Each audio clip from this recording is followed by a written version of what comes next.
సంతోషకరమైనటువంటి విషయం ఏమి అంటే, ఒక యాగ నిర్వహణ అంటే ఈ రోజుల్లో ఏదో చాలా ధనవంతులైనటువంటి వాళ్ళు లేదా పీఠ ప్రాంగణాలు, మఠ ప్రాంగణాలు, దేవాలయాలు మాత్రమే సంకల్పం చేస్తున్నటువంటి రోజులలో భారద్వాజ రుద్ర అభిషేక సంఘము అని పేరు కలిగినటువంటి 40 మంది వ్యక్తుల కూడిక మహారుద్రయాగాన్ని మేం చెయ్యాలి అని సంకల్పం చేసి రాఘవేంద్రరావు గారి నాయకత్వంలో అందరూ సమిష్టిగా కృషి చేసి చాలా చక్కగా యాగాన్ని నిర్వహణ చేశారు. అదేదో చాలా కష్టమైనటువంటిది, మన వల్ల ఎక్కడవుతుంది అని ప్రారంభంలోనే ఏ విధమైనటువంటి భయం పెట్టుకోకుండా చక్కటి సంకల్పం చేసుకుని వనరుల్ని సమకూర్చుకుని అత్యంత భక్తి శ్రద్ధలతో ఆ యాగాన్ని నిర్వహణ చేశారు. దానికి ఆ సంఘ సభ్యులే బ్రహ్మస్థానంలో ఉండడం, అందున విశేషించి ఇవాళ పూర్ణాహుతికి ముందు జరిగినటువంటి రుద్రయాగంలో చిరంజీవి దత్తు శ్రీశైలం నుంచి వచ్చారు. ఆయన నిజంగా ఆయన చదివినటువంటి రుద్రపాఠానికి నేను ఎంత పరవశించిపోయాను. మధ్యాహ్నం నేను విశ్రాంతి తీసుకుంటున్నప్పుడు కూడా నాకు చెవిలో ఆ మంత్రాలే వినపడుతున్నాయి. అంత అద్భుతమైనటువంటి రీతిలో ఇవాళ ఆయన ఆ వేద భాగాన్నంతటినీ కూడా ఉచ్చరించాడు. అది నిజంగా ఏదో శృతి బాక్స్ దగ్గర పెట్టుకుని సంగీత విద్వాంసులు ఎక్కడ శృతి తప్పకుండా ఎలా చదువుతారో అంత నిబద్ధతతో అంత చక్కగా చదివారు. ఆ హవిస్ ఇచ్చేటటువంటి బృందం కూడా అంత అందంగానూ అంత శ్రద్ధాభక్తులతోటి హవిస్సునిచ్చారు. చాలా చక్కటి అనుభూపు. అలా జరగాలి కార్యక్రమాలు.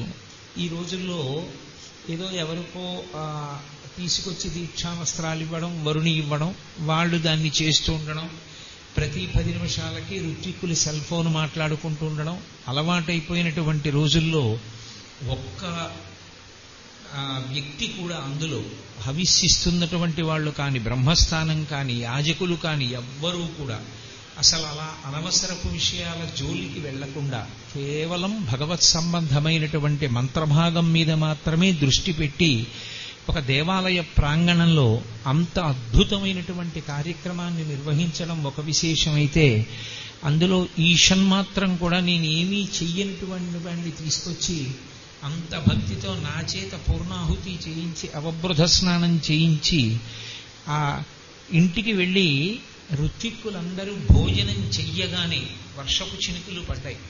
అంటే దేవతలు దాని చేత ఎంత సంతోషాన్ని పొందారు, ఆ భక్తి చేత వాళ్ళందరూ ఎంత అనుగ్రహింపబడ్డారు అనడానికి అదే ప్రబల సాక్ష్యం. మళ్ళీ సాయంకాలం ప్రవచనానికి అని బయలుదేరుతున్నాం, మళ్ళీ ఒక్కసారి వర్షం పడింది. అంటే దేవతలు పరిపూర్ణంగా అనుగ్రహించారు. ఇది సనాతన ధర్మంలో, అందున ప్రస్తుత సమాజంలో ఒక చాలా చాలా గొప్ప పోకడ. కొద్ది మంది వ్యక్తులైనా సరే పూనికతో నిలబడగలిగితే ఎంత బాగా ఆ యాగాన్ని చెయ్యొచ్చు అనడానికి భారద్వాజ రుద్రాభిషేక సంఘం ఒక మంచి ఉదాహరణని ఆవిష్కరించింది. అందులో బ్రహ్మస్థానంలో ఉన్నటువంటి వారు ఎంత నిబద్ధతతో ఆ శివలింగానికి అభిషేకం కానీ, కార్యక్రమం తాలూకా రూపకల్పన కానీ తెలియనటువంటి వాళ్ళకి కూడా ఇది ఇలా జరుగుతుంది ఇలా జరుగుతుంది అని చెప్పి లేదన్న దాని గురించి బెంగ లేకుండా కార్యక్రమం నిర్వహణలో ప్రోత్సహించి నిలబడినటువంటి వాళ్ళందరూ కూడా పరమధన్యులు.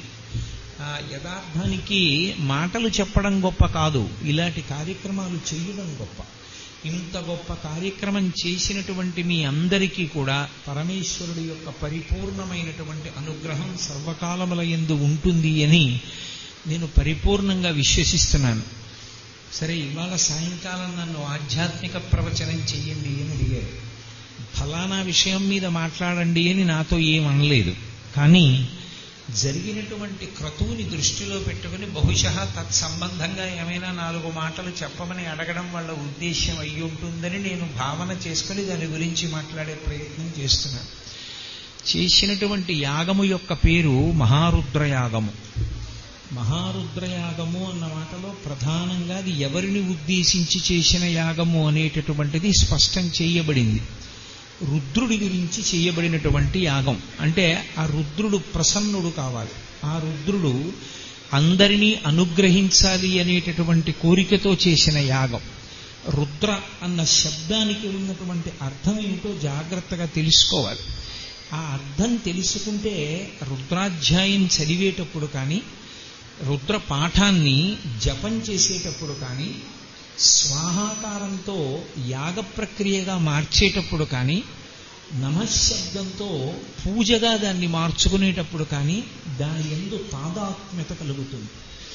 అందున రుద్రాధ్యాయానికి ఒక ప్రత్యేకమైనటువంటి శక్తి ఉంది.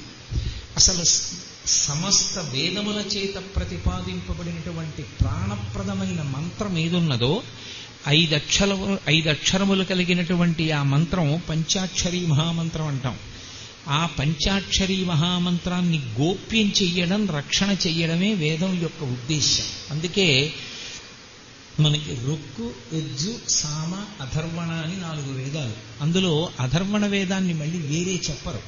అధర్వణ వేదం ఈ 3 వేదాల్లోకి వచ్చేస్తుంది. అందుకే వేదాన్ని వేదత్రయీ అంటారు. 3గా చెప్తారు వేదాన్ని. చెప్పినప్పుడు రుక్కు, యజు, సామ 3 మిగులుతాయి.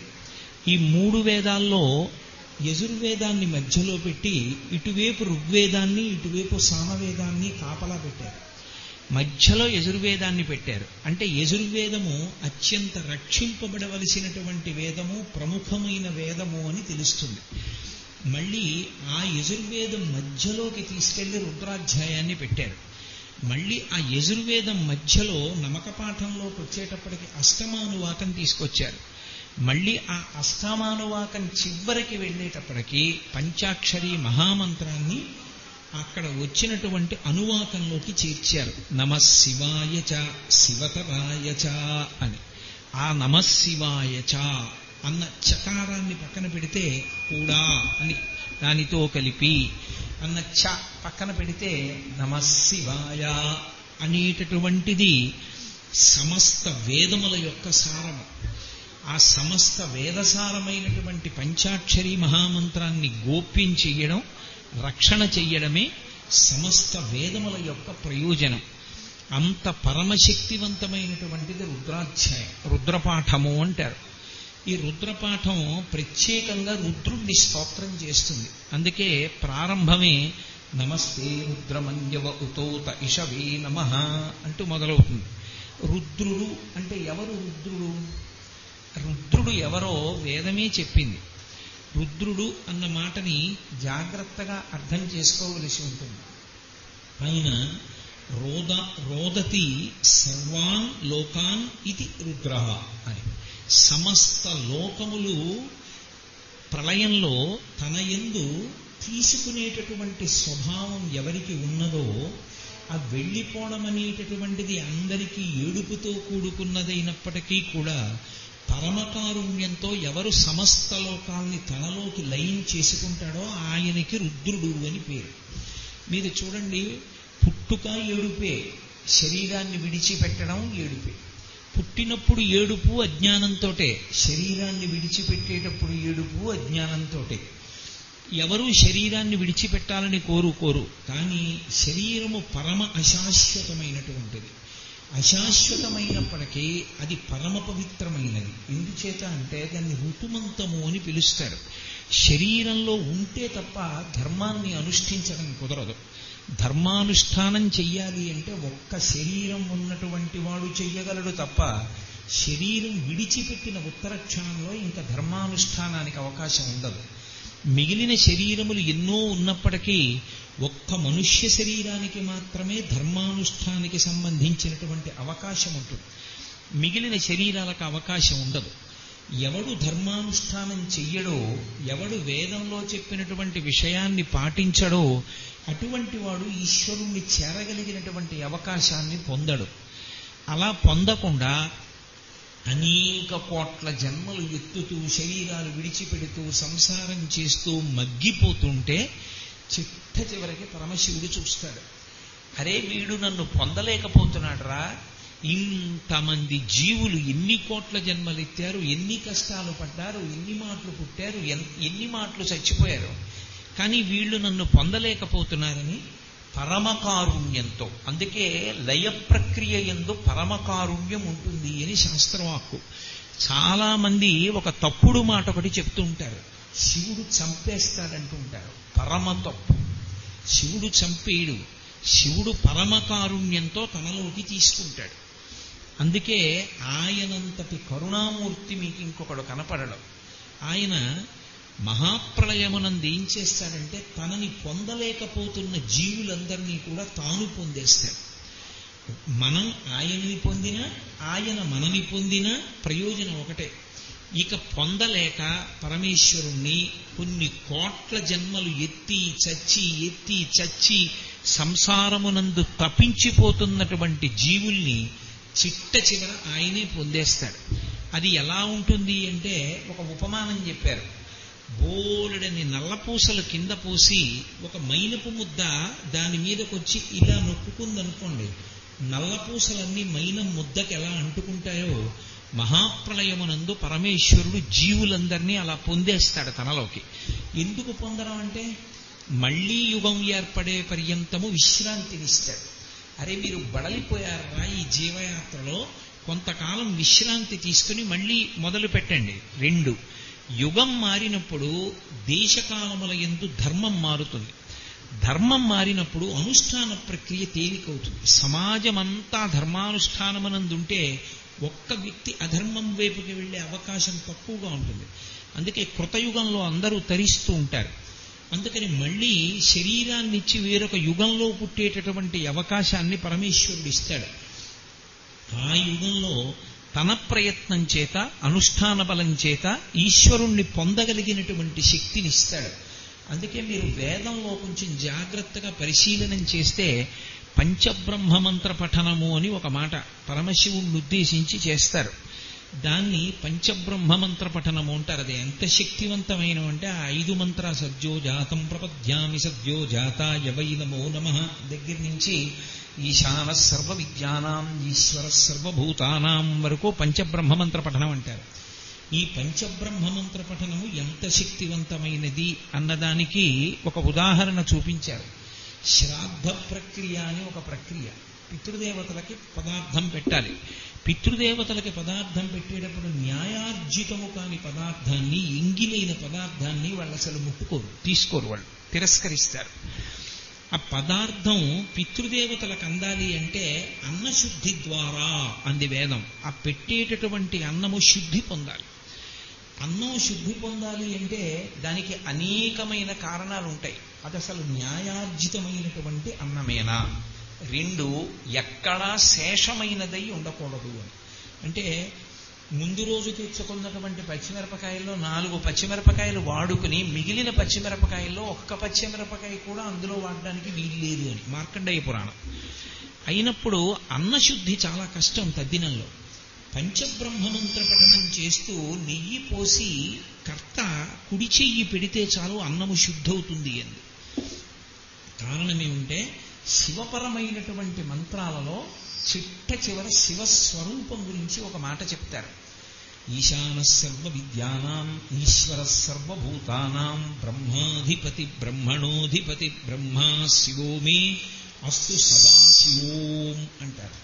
నీవు సదాశివుడవు అంటారు.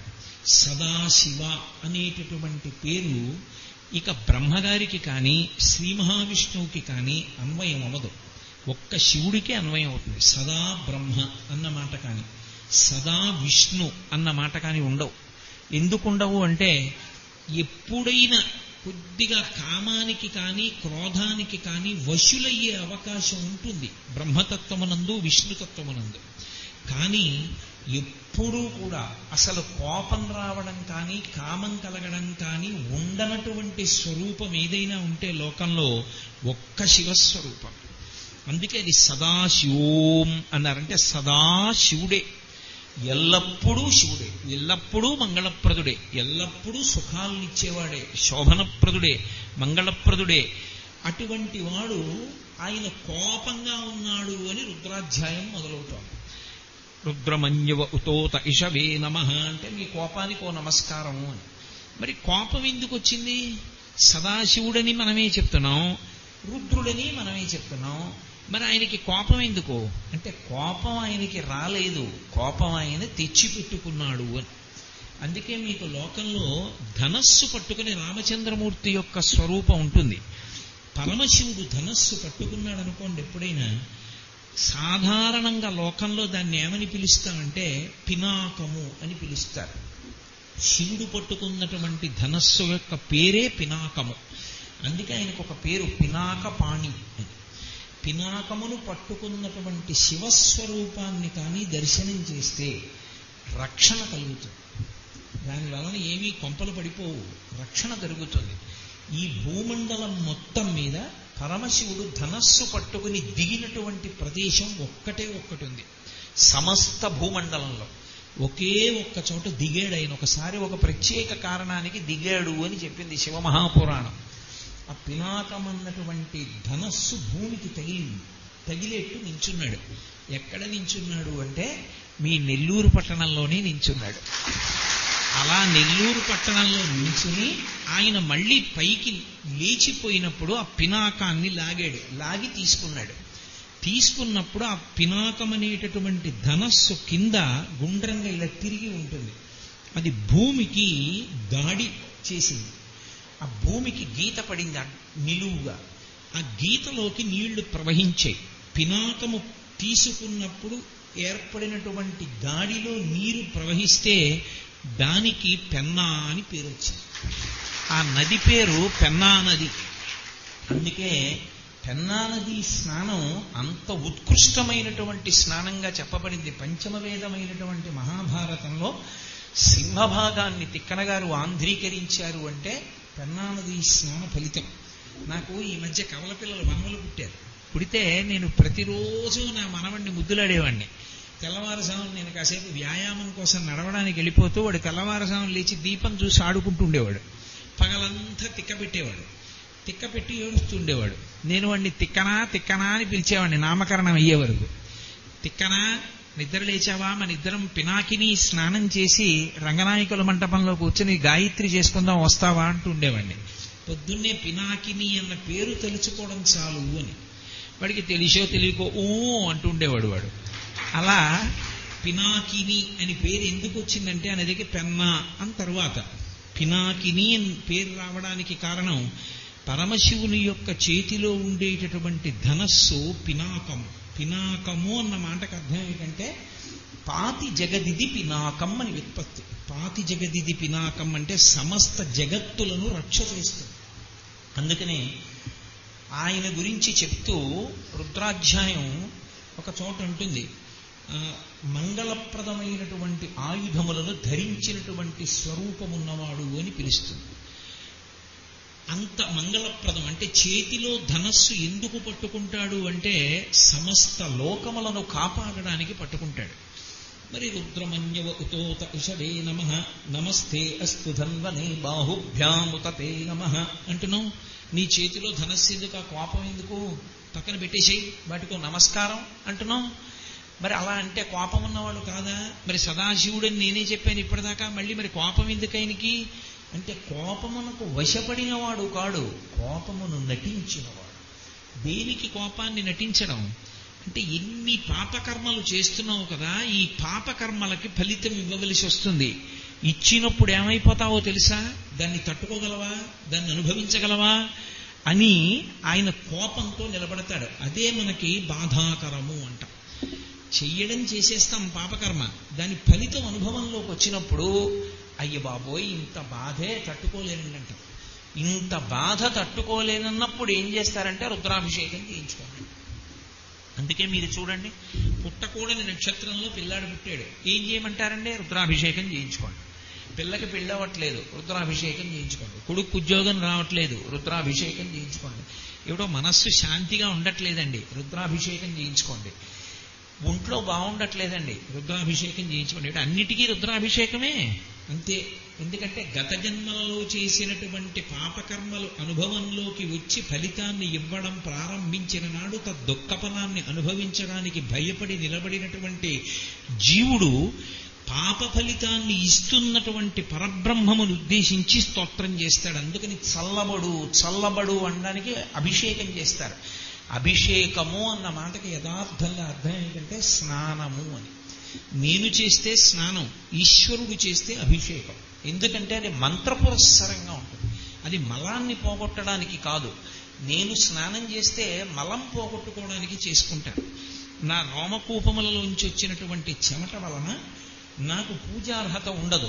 ఆ పూజార్హత పొందాలి అంటే, మళ్ళీ పూజ చేయడానికి అర్హత సంపాదించాలి అంటే శౌచ సిద్ధి కొరకు స్నానం చేస్తాను. ఈశ్వరుడికి కార్మిక మలము, ఆణవ మలము, మాయిక మలము అని 3 మలములు ఉండవు అని వేదం. మనకి ఆణవ మలము అని ఒక మలం. ఏమిటంటే ఇందులో పంచభూతములు ఉంటాయి. పృథివీ, ఆపస్, తేజో, వాయు, ఆకాశములు. ఈ 5 కలవడం చేత దీనికి కొంత మలం ఏర్పడుతుంది. ఇందులో పృథివీ ఉంటుంది, మట్టి. ఆ మట్టి ఉన్న కారణం చేత దీనికి మలం వస్తుంది. ఎందుకు వస్తుంది అంటే మట్టి మలాన్ని వదిలిపెడుతుంటుంది. కాసేపు పడుకున్నాను అనుకోండి, కంట్లోకి పుసి చేరుతుంది, చెవిలోంచి గులివి చేరుతుంది, మూత్రస్థానమునందు మూత్రం చేరుతుంది, మలస్థానమునందు మలం చేరుతుంది. ఇవన్నీ ఆణవ మలము, పంచభూతముల కలయిక చేత వస్తూ ఉంటాయి. లోపల ఆకలి ఉంటుంది, తింటూ ఉండాలి. తింటే జీర్ణమైతే పిప్పు వస్తూ ఉంటుంది, దాహం ఉంటుంది, నీళ్లు తాగాలి, శేషం మిగులుతుంటాయి. ఇవి ఉన్నప్పుడల్లా ఈశ్వర పూజకి అర్హత కోల్పోతాడు. మళ్ళీ స్నానం చెయ్యాలి. ఈశ్వరునకు ఆణవ మలం ఉండదు. ఎందుకంటే ఆ శరీరం పంచభూతములతో ఏర్పడినటువంటి శరీరం కాదు. 2 కార్మిక మలము అంటారు. నేను ఈ శరీరంతో కొన్ని మంచి పనులు చేస్తాను, కొన్ని చెడ్డ పనులు చేస్తాను. చేసుకునేటటువంటి కర్మలను బట్టి శరీరము యొక్క శౌచము పెరుగుతుంటుంది, శరీరము యొక్క శౌచము తరిగిపోతుంటుంది. అందుకే ఎప్పుడు నిరంతరం మంత్రాధ్యయనం చేసేటటువంటి బ్రాహ్మణుడు అందరితో కలవడు, అందరితో కలిసి అన్నం కూడా తినడం. ఎందుకండి అలాగా, వాళ్ళకి ఎందుకండి అంత ప్రత్యేకత, ఎందుకండి వాళ్ళ గొప్పతనం అని అడగకూడదు. ఎందుకు అడగకూడదు అంటే ఒకటే కారణం. ఎన్నో రైలు పట్టాల మీద పెడతాయి, ఆయిల్ ట్యాంకర్లు కూడా పెడతాయి. ఆయిల్ ట్యాంకర్లు వెళ్ళేటప్పుడు ఒక మాట రాస్తారు, హైలీ ఇన్ఫ్లేమబుల్. చిన్న నిప్పు తగిలితే మండుతుంది. అందుకని ట్యాంకర్స్ని ఎక్కడ పడితే అక్కడ ఆకరు. ఎక్కడ వాటరింగ్ స్టేషన్ ఉందో, ఎక్కడ నీళ్లు సమృద్ధిగా ఉన్నాయో అక్కడే ఆపాలి తప్ప ఆయిల్ ట్యాంకర్స్ని ఏ స్టేషన్లో పడితే ఆ స్టేషన్లో ఆపకూడదు, వెళ్ళిపోతుంది ఆయిల్ ట్యాంకర్. అలాగే మీరు ఒక పగిలిపోయేటటువంటి అతి విలువైనటువంటి వస్తువు, ఒక చక్కటి పరమేశ్వర మూర్తి గాజు దాంట్లో ఉందనుకోండి, దాన్ని కట్టేటప్పుడు దూది పెట్టి కాగితాలు పెట్టి జాగ్రత్తగా కడతారు. ఓ గోటం ఎవరికో దొరకట్లేదని చెప్పి అమాందస్తాలో ఏదో పదార్థం నూరుకోవడానికి ఓ గోటం పంపిస్తున్నారు అనుకోండి, ఒక కాగితం చుట్టేసి పంపించేయచ్చు గోనుగూడలో పెట్టి. గోటానికి పగిలిపోయేటటువంటి అతి సున్నితమైన ఈశ్వరమూర్తికి తేడా లేదు. మంత్రశక్తి అశౌచానికి విరిగిపోతుంటుంది. విరిగిపోతుంది కాబట్టి శౌచాన్ని నిలబెట్టుకుంటూ ఉంటారు.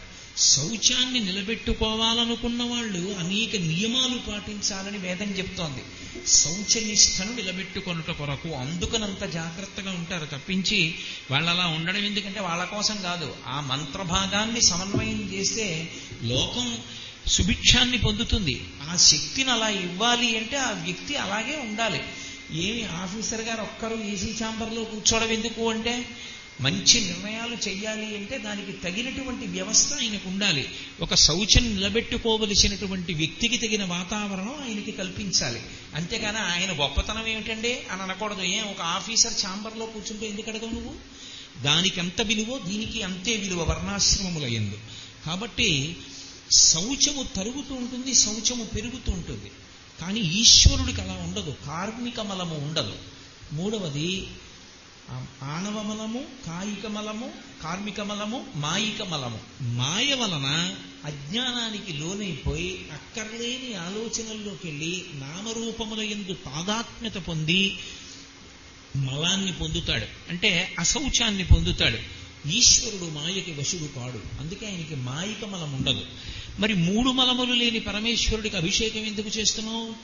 అభిషేకం ఎందుకు చెయ్యాలో అసలు అభిషేక మంత్రాలలో లేదు, నమక చమకాలలో లేదు. అభిషేకం ఎందుకు చెయ్యాలో అభిషేకానికి సంబంధించినటువంటి ప్రార్థన ఎందున్నది.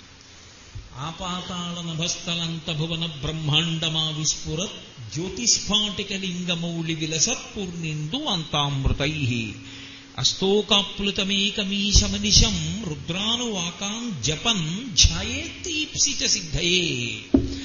ఈ బ్రహ్మాండమంతా శివలింగ స్వరూపమైతే దాని మీద ధారాపాత్ర చంద్రబింబం. ఆ చంద్రబింబంలోంచి కరిగినటువంటి అమృత ధారలు పడుతుంటాయి. అమృతధారల చేత తడిసినటువంటి శివలింగాన్ని ఎవరు ధ్యానం చేస్తారో వాళ్ళకి ఆ చల్లబడిన శివలింగం ఎలా చల్లబడిందో వాళ్ళ మనసులు అలా చల్లబడతాయి, కోరికలు తీరి. బాహ్యంలో అలా చెయ్యలేని దాన్ని లింగాకృతిని కల్పించి అభిషేకం చేస్తారు. ఆ అభిషేకం మంత్రపురస్సరంగా శైవాగమంలో చెప్పినట్టుగా ఏ పదార్థం తర్వాత ఏ పదార్థం చెయ్యాలో, శుద్ధజలం ఎప్పుడు చెయ్యాలో, ఏ మంత్రాన్ని అనుష్ఠించాలో ఆ మంత్రాన్ని అలా అనుష్ఠించి చేస్తే అది ఎక్కడ నుంచి ఎక్కడ వరకైనా తీర్చేస్తుంది కోరికలు. ఒక్కొక్క చోట ఒక తైలభాండంలో తైలం పోసి ఆ తైలాన్ని ఒక్కొక్క ఆవృత్తికి వెళ్ళి ముట్టుకుంటూ కొన్ని వేల పర్యాయాలు రుద్రం చేసేవారు పూర్వం. జపం చేసి ఇదంతా కూడా దీపాల్లో పోసి దీపాలు వెలిగించి రాజు యుద్ధానికి వెళ్ళేటప్పుడు బ్రాహ్మణులు ఈ దీపాలు తల మీద పెట్టుకుని ముందు శత్రురాజుకు కనపడేటట్టు వెళ్ళేవారు. ఈ తైలంతో దీపాలు బ్రాహ్మణులు పట్టుకుని శత్రురాజపురంలోకి ముందు ప్రవేశించగానే ఆయన అన్ని విధాలా శక్తిహీనుడైపోతాడు, యువతల రాజు గెలుస్తాడు. మీరు రుద్రానికి వ్యాఖ్యానాలు చదివితే ఒక్కొక్క మంత్రం ఎక్కడ నుంచి ఎక్కడ వరకు ఉపయోగపడుతుందో, ఎన్ని మార్లు ప్రదక్షిణ చెయ్యొచ్చో, ఎన్ని మాటలు జపం చెయ్యొచ్చో, ఎలా దాన్ని అన్వయం చెయ్యొచ్చో ఎన్ని విశేషాలో చెప్పారు. కాబట్టి ఆయన కోపం ఉన్నవాడు కాడు.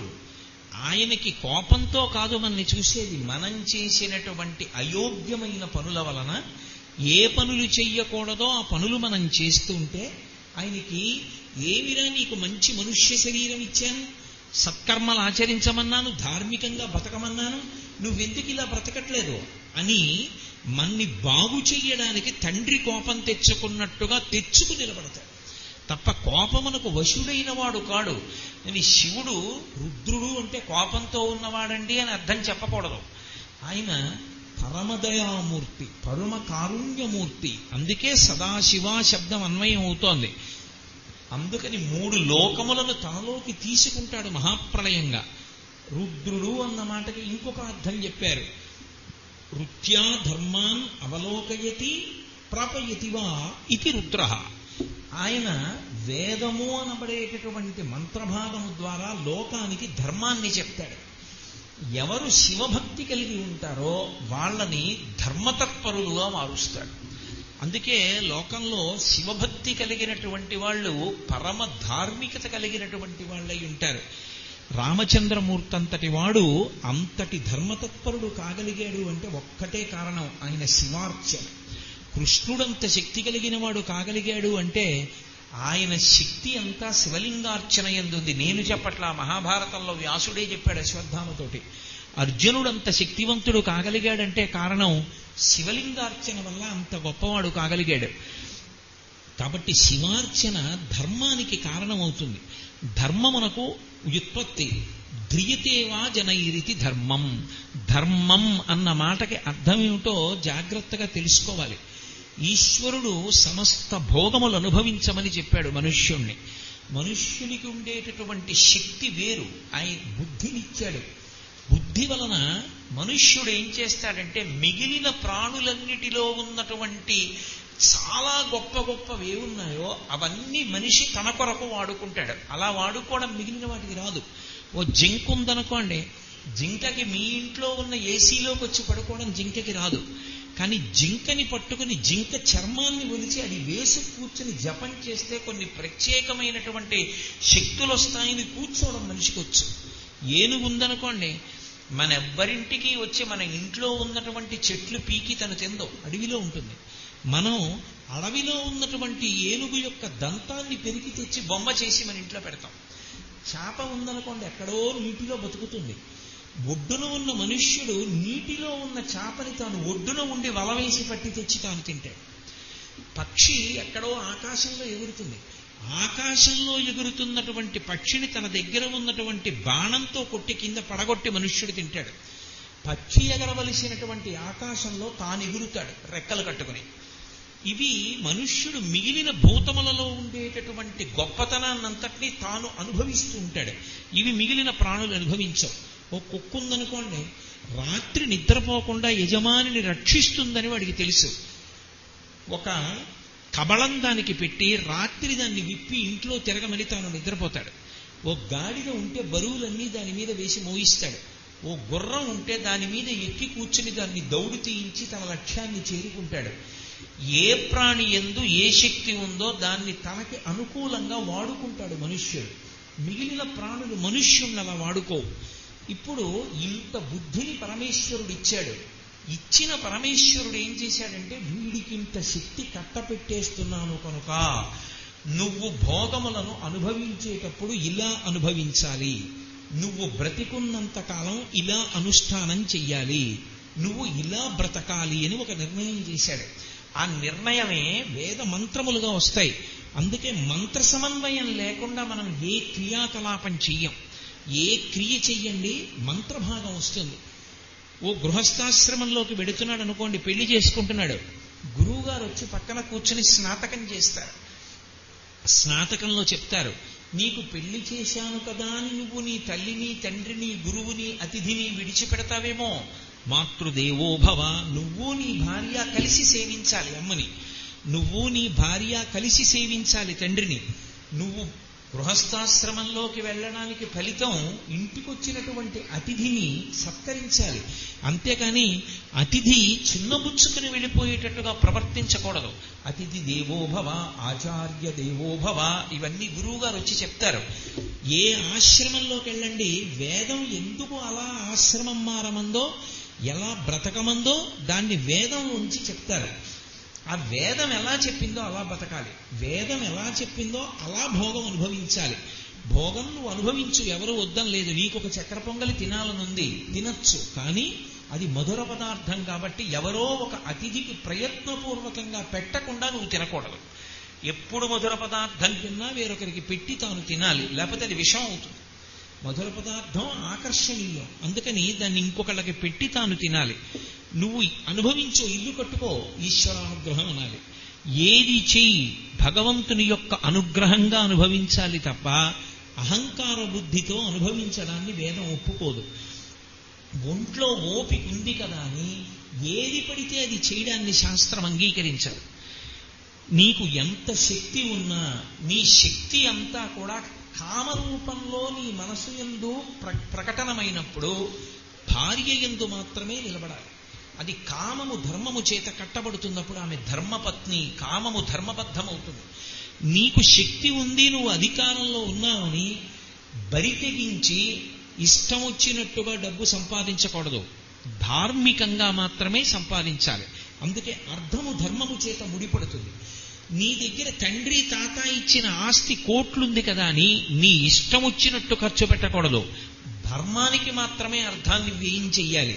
నీకు దానం చెయ్యాలనిపించింది కదా అని నీ ఇష్టం వచ్చిన వాళ్ళకి ఇష్టం వచ్చిన ప్రయోజనానికి దానం చేయకూడదు. పాత్రత నెరిగి దానం చెయ్యాలి. నీకు ఎవరు పాత్రలో ఎవరికి ఇవ్వాలో ఎందుకు ఇవ్వాలో చేత కాకపోతే గురువు గారిని ఆశ్రయించాలి. గురువు గారిని అడిగి గురువుగారు చెప్పినటువంటి పనికి వ్యయం చెయ్యాలి తప్ప ఉన్నది కదా అని వ్యయం చేయడానికి వీల్లేదు. అన్ని చోట్ల ఈశ్వరుడు నువ్వు ఇలా బ్రతుకో, ఇలా ఉండవలసిందే. ఉదయం వేళ బ్రహ్మముహూర్తంలో ఈశ్వరుడి గురించి జపం చేయి. సూర్యోదయం నుంచి సూర్యాస్తమయం వరకు అర్ధ సముపార్జనం చేయి. 3 సంధ్యల యందు సంధ్యావందనం చేయి. చీకటి పడిన తర్వాత భోగం అనుభవించు. ఎప్పుడెప్పుడు భోగం అనుభవించాలో, ఎప్పుడు అనుభవించకూడదో సమస్తాన్ని వేదంలో ఆయన చెప్పాడు. ఆ చెప్పిన దాన్ని ధర్మము అంటారు. ఆయన నువ్వేమీ అనుభవించడానికి వీల్లేదు అన్నాడు అనుకోండి, పైశాచికత్వం.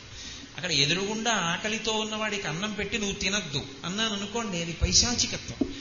ఆయన అనుభవించవద్దు అనలేదు, అనుభవించు, కానీ ధార్మికంగా అనుభవించు. నేను ఎలా చెప్పానో అలా అనుభవించు. తండ్రి కొడుక్కి 10 రూపాయలు ఇస్తాడు పాఠశాలకు ఎడుతున్నప్పుడు, ఇవి ఉంచుకో నీ దగ్గర అంటాడు. ఎందుకు నాన్నగారండి, మీరు డబ్బులు కట్టారుగా, నేను రోజు స్కూల్ బస్సులో వెళ్ళి స్కూల్ బస్సులో వచ్చేస్తానుగా, అమ్మ క్యారేజీ ఇస్తుందిగా, క్యారేజీ తింటానుగా, ఇంకెందుకండి నాకు 10 రూపాయలు అన్నారనుకోండి, తండ్రి ఒక మాట చెప్తాడు, ఏ కారణం చేతనైనా అకస్మాత్తుగా ఏ బస్సు టైరో పంచరై ఎక్కడో ఉండిపోతే నువ్వు ఇంటికి రావలసి వస్తే ఆటోలో, అప్పుడు ఈ 10 రూపాయలు ఏం చేసుకో, అప్పుడు ఈ 10 రూపాయలు ఖర్చు పెట్టుకోని ఇచ్చాడు. ఇప్పుడు 10 రూపాయలు కొడుకు దగ్గర ఉండడమూ తప్పు కాదు, 10 రూపాయలు తండ్రి ఇవ్వడమూ తప్పు కాదు. కానీ ఈ 10 రూపాయలతోటి స్కూల్ ఎగ్గొట్టి సినిమాకి వెళ్ళాడు అనుకోండి పిల్లాడు, అప్పుడు తండ్రి శిక్షిస్తాడా? శిక్షించడా? తండ్రి ఇచ్చిన 10 రూపాయలే వద్దన్న దానికి కొడుకు వాడకూడదు. నాన్నగారండి నిన్న వస్తున్నప్పుడు బస్సు టైరు పంచర్ అయిపోయింది, హోర్న వాన, మన ఇంటికి 2 రూపాయలు ఇచ్చుకుంటారు, అయినా ఆటో వాడు 10 రూపాయలు అడిగాడు, మొన్ననే కదా నాన్నగారండి నాకు జ్వరం వచ్చింది, అందుకని 10 రూపాయలు ఇచ్చేసి ఆటోలో వచ్చేసానండి అన్నాడు. ఏం పర్వాలేదు నాన్న అంటాడు కొడుకు. ధర్మము అన్నమాట అలా ఉంటుంది. ఈశ్వరుడే సమస్త భోగములను అనుభవించమని కేంద్రం వల్ల ఇస్తాడు. కన్నిచ్చాడు చూడు, నేను చూడద్దంటలేదు, చూడు కంటితో హాయిగా ఈశ్వరుని చూడు. ఒక జలపాతాన్ని చూడు, పరమేశ్వర సృష్టి. ఒక పర్వతాన్ని చూడు, అబ్బా ఈశ్వర సృష్టి. ఒక పెద్ద మర్రి చెట్టుని చూడు, ఏమి ఈశ్వర సృష్టి, పొంగిపో. ఒక ప్రవాహాన్ని చూడు, ఈశ్వరుడు, పొంగిపో. చూడవద్దని ఈశ్వరుడు అనలేదు, కానీ కంటితో చూసేటప్పుడు చూడకూడని చూపు చూడకూడదు. ఆ చూపు కంటి చూపు కాదు, కంటి వెనక మనసు ధర్మంతో నిలబడాలి. నీ కంటికి ఒక అందమైన స్త్రీ కనపడింది, మా తల్లి కామాక్షి కంచి నుంచి బయలుదేరి ఇవాళ నాకు దర్శనం ఇవ్వాలని ఆవిడ రూపంలో వచ్చింది. అమ్మా నీకు ఒక నమస్కారం అన్నావు. ఇప్పుడు నీ యందు ఏ దోషమూ లేదు, మనసులో దోషం ఉంది. కన్ను చూడటం అందరికీ చూస్తుంది, మనసు దోషభూయిష్టంగా చూసింది, పాపము అంట. ఈశ్వరుడు ఎలా చెప్పాడో అలా వాడుకున్నాడు. ఈశ్వరుడు పరమ సంతోషాన్ని పొందుతాడు. తండ్రి 10 రూపాయలు ఇస్తే ఆటోలో ఇచ్చిన కొడుకుని చూసుకుని ఎలా సంతోషిస్తాడో అలా సంతోషిస్తాడు ఈశ్వరుడు. దానికి ధర్మము అని పేరు. ఆ ధర్మం తెలుసుకోవడం గొప్ప కాదు, అనుష్ఠించడం గొప్ప. రావణాసురుడికి ఈ ధర్మం తెలుసు, రాముడికి ఈ ధర్మం తెలుసు. మరి రాముడి చేతిలో రావణుడు ఎందుకు మడిసిపోయాడు అంటే, ఎవడు ధర్మాత్ముడో వాడి ముందు అధర్మాత్ముడు నిలబడలేడు. నువ్వు ఎన్ని ఉపన్యాసాలు చెప్పావన్న దానితో సంబంధం ఉండదు, నువ్వు ధర్మాన్ని ఎంత పట్టుకుంటావన్న దానితో సంబంధం ఉంటుంది. ఈశ్వరానుగ్రహానికి కారణమేది అంటే ధర్మం ఒక్కటే. ఆ ధర్మాన్ని లోకానికి వేదం రూపంలో ఇచ్చిన వాడెవరు? ఆయనే, రుద్రుడు. అందుకే రుత్యా ధర్మం అవలోకయతివా ప్రాపయతివా. లోకానికి ధర్మాన్ని ఇచ్చాడు, ఆ ధర్మం పట్టుకునేటట్టుగా చేస్తాడు. కొంతమంది చూడండి బ్రతికేస్తుంటారు, కానీ జీవితమంతా అధర్మమే. ఎక్కడ ఒక్క చోట ఒక్క విషయాన్ని పట్టుకోడు. అలా విషయాన్ని పట్టుకోకుండా తిరిగేస్తున్న వాడెవరున్నాడో వాడికి ధర్మం పట్ల అనురక్తి కలిగేటట్టు, ధార్మికంగా బ్రతికేటట్టు చేసేవాడెవరో ఆయనకి రుద్రుడని పేరు. అంటే రోజు రుద్రాన్ని జపం చేసిన, రుద్రాధ్యాయం విన్న, రుద్రాభిషేకం చేయించుకున్న, రుద్రయాగం చూసిన, రుద్రయాగం చూసి ప్రసాదం తిన్నా ఏమొస్తుంది అని అడిగాను అనుకోండి, ధర్మాన్ని పట్టుకోవడం వస్తుంది. ధర్మం పట్టుకుంటే ఏమొస్తుందండి అన్నారు అనుకోండి, పరమేశ్వరుడి పట్ల ఎంతో సంతోషం కలిగి ఆయన అనుగ్రహానికి పాత్రుడవుతాడు. ఆయన అనుగ్రహానికి పాత్రుడైతే సమస్త కాలముల యందు రక్షణ కలుగుతుంది. మనని మనం రక్షించుకోలేము, ఈశ్వరుడు రక్షించాలి. ఆయన రక్షించాలి తప్ప మనని మనం ఎక్కడ రక్షించుకుంటాం? ఆయన రక్షించాలి అంటే ధర్మాత్ముడై ఉండాలి. ఎవడు ధర్మం పట్టుకున్నాడో వాణ్ణి ఈశ్వరుడు సర్వకాలముల యందు రక్షిస్తూ ఉంటాడు. అందుకే ధర్మాన్ని లోకానికి వేద రూపంలో ఇచ్చినవాడు, వేద రూపంలో ఇచ్చిన ధర్మాన్ని పట్టుకునేటట్టుగా ఉత్సాహాన్ని పూనికని కల్పించేవాడు ఎవరున్నాడో ఆయనకే రుద్రుడని పేరు. ఇప్పుడు నాకు రుద్రుడితో సంబంధం లేదు, నాకు రుద్రుడు అక్కర్లేదు, నేను రుద్రుణ్ణి పూజ చేయను, నేను రుద్రాభిషేకం చదవను, నేను శివలింగానికి అర్చన చేయను, శివదర్శనం చెయ్యను, శివాలయానికి రాను, శివుడి గురించి నింద చేస్తాను అంటే నువ్వేమవుతావు? ఒక హిరణ్యకశిపుడు అవుతావు, ఒక హిరణ్యాక్షుడు అవుతావు, ఒక రావణాసురుడు అవుతావు, ఒక కుంభకర్ణుడు అవుతావు. ఎంత కాంచనలంకని పరిపాలిస్తే మాత్రం రావణాసురుడికి ఉన్నత గతులు కలిగాయి. నువ్వు ఒక రామచంద్రమూర్తివి కావాలి అంటే, ఒక ధర్మరాజు గారివి కావాలి అంటే శివానుగ్రహం వినా మార్గము లోకమునందు లేదు. అందుకని ఆ శివానుగ్రహము కొరకు రుద్రస్వరూపాన్ని పట్టుకోవలసిందే. చాలా మంది వక్రం వ్యాఖ్యానం ఏం చెప్తారంటే, రుద్రుడు రుద్రుడు అన్న మాటకి కోపంతో ఉన్నవాడు అని చెప్తారు. అసలు దానికి రుద్రుడికి సంబంధం ఎక్కడా లేదు. ఆయన కోపం ఉన్నవాడైతే పంచబ్రహ్మ మంత్ర పఠనంలో సదాశివోం అన్న మాట వేదం పలకనే పలకదు. ఆయన సదాశివ స్వరూపం. రుత్ అంటే ఇంకో అర్థం ఉంది. రుత్ అంటే సంసారము, రుత్ అంటే మోహము, రుత్ అంటే మాయ. ఇది తన భక్తుల పట్ల ద్రావయతీతి, అన్వయం కాకుండా చూసేవాడెవరో ఆయనకి రుద్రుడు అంటారు. పరమశివభక్తి తత్పరుడైనటువంటి వ్యక్తి వ్యామోహానికి వశుడైపోకుండా, పాడైపోకుండా ఆయన బుద్ధిని ప్రచోదనం చేస్తూ ఎప్పుడూ కాపాడుతుంటాడు రుద్రుడు. అలా కాపాడుతూ గనక వచ్చేటటువంటి శక్తి ఏది ఉందో దాన్ని రుద్రశక్తి అంటారు. అది ఎక్కడి నుంచి వస్తుంది అంటే రుద్ర పారాయణ చేస్తే వస్తుంది. శృంగేరి పీఠాధిపత్యం వహించినటువంటి మహాపురుషులు చంద్రశేఖర భారతీ స్వామి వారని వారు ఒక మాట చెప్తుండేవారు. ఆయన స్వామివారి దగ్గరికి వెళ్ళి ఓ మాట అన్నారు, మా భార్య ఒంట్లో బాగులేదండి అన్నారు. అంటే వెంటనే స్వామివారు అన్నారు, నీకు రుద్రాధ్యాయం వచ్చా అన్నారు. వచ్చు, నేను జపం చేస్తాను. మరి ఇంకేం జపం చేసి తీర్థమి అన్నారు. నేను ఒక నెల్లాడు శృంగేరిలో ఉండాలని వచ్చాను, మరి ఆమె ఇంటి దగ్గర ఉంది, ఏం పర్వాలేదు, రుద్రం జపం చేసి ఆయన చేత్తో ఆమె చేత్తో పట్టుకు లోపలకు పుచ్చుకుంటోందని భావన చేసి ఇక్కడ తీర్థం విడిచిపెట్టన్నారు. ఆయన శృంగేరిలో కూర్చుని రోజు రుద్రం చదివి తీర్థం విడిచిపెట్టాడు. అక్కడ ఆయన భార్యకి రోగం కుదిరిపోయి చక్కగా ఆమె స్వస్థత కలిగింది. రుద్రము రుద్రమే. రుద్రమంత్రం లాంటి మంత్రం, రుద్రాధ్యాయం లాంటి పాఠం వేదంలో ఇంకొకటి లేదు. నేను ప్రొద్దున్న ఏదో మాటల సందర్భంలో ఉంటున్నాను, రుద్రంలో ఉన్నటువంటి భాగాన్ని, రుద్రంలో మంత్రభాగం ఎంత అందంగా నడుస్తుందో ఆ ప్రక్రియని కావ్యాలలో ఋషులు దాన్ని అనుకరించేటటువంటి ప్రయత్నం చేసి శక్తి తీసుకొచ్చారు. నమక భాగము, చమక భాగము అని రెండు భాగాలుగా నడుస్తుంది రుద్రపాఠం. అందులో నమక భాగం విశేషమైనటువంటి శక్తి. కొన్ని ఉభయతర నమస్కారాలు, రెండు వైపులా నమస్కారంతో ఉంటాయి. ఒకటి ఒకవైపు మాత్రమే నమస్కారంతో కొన్ని మంత్రాలు ఉంటాయి.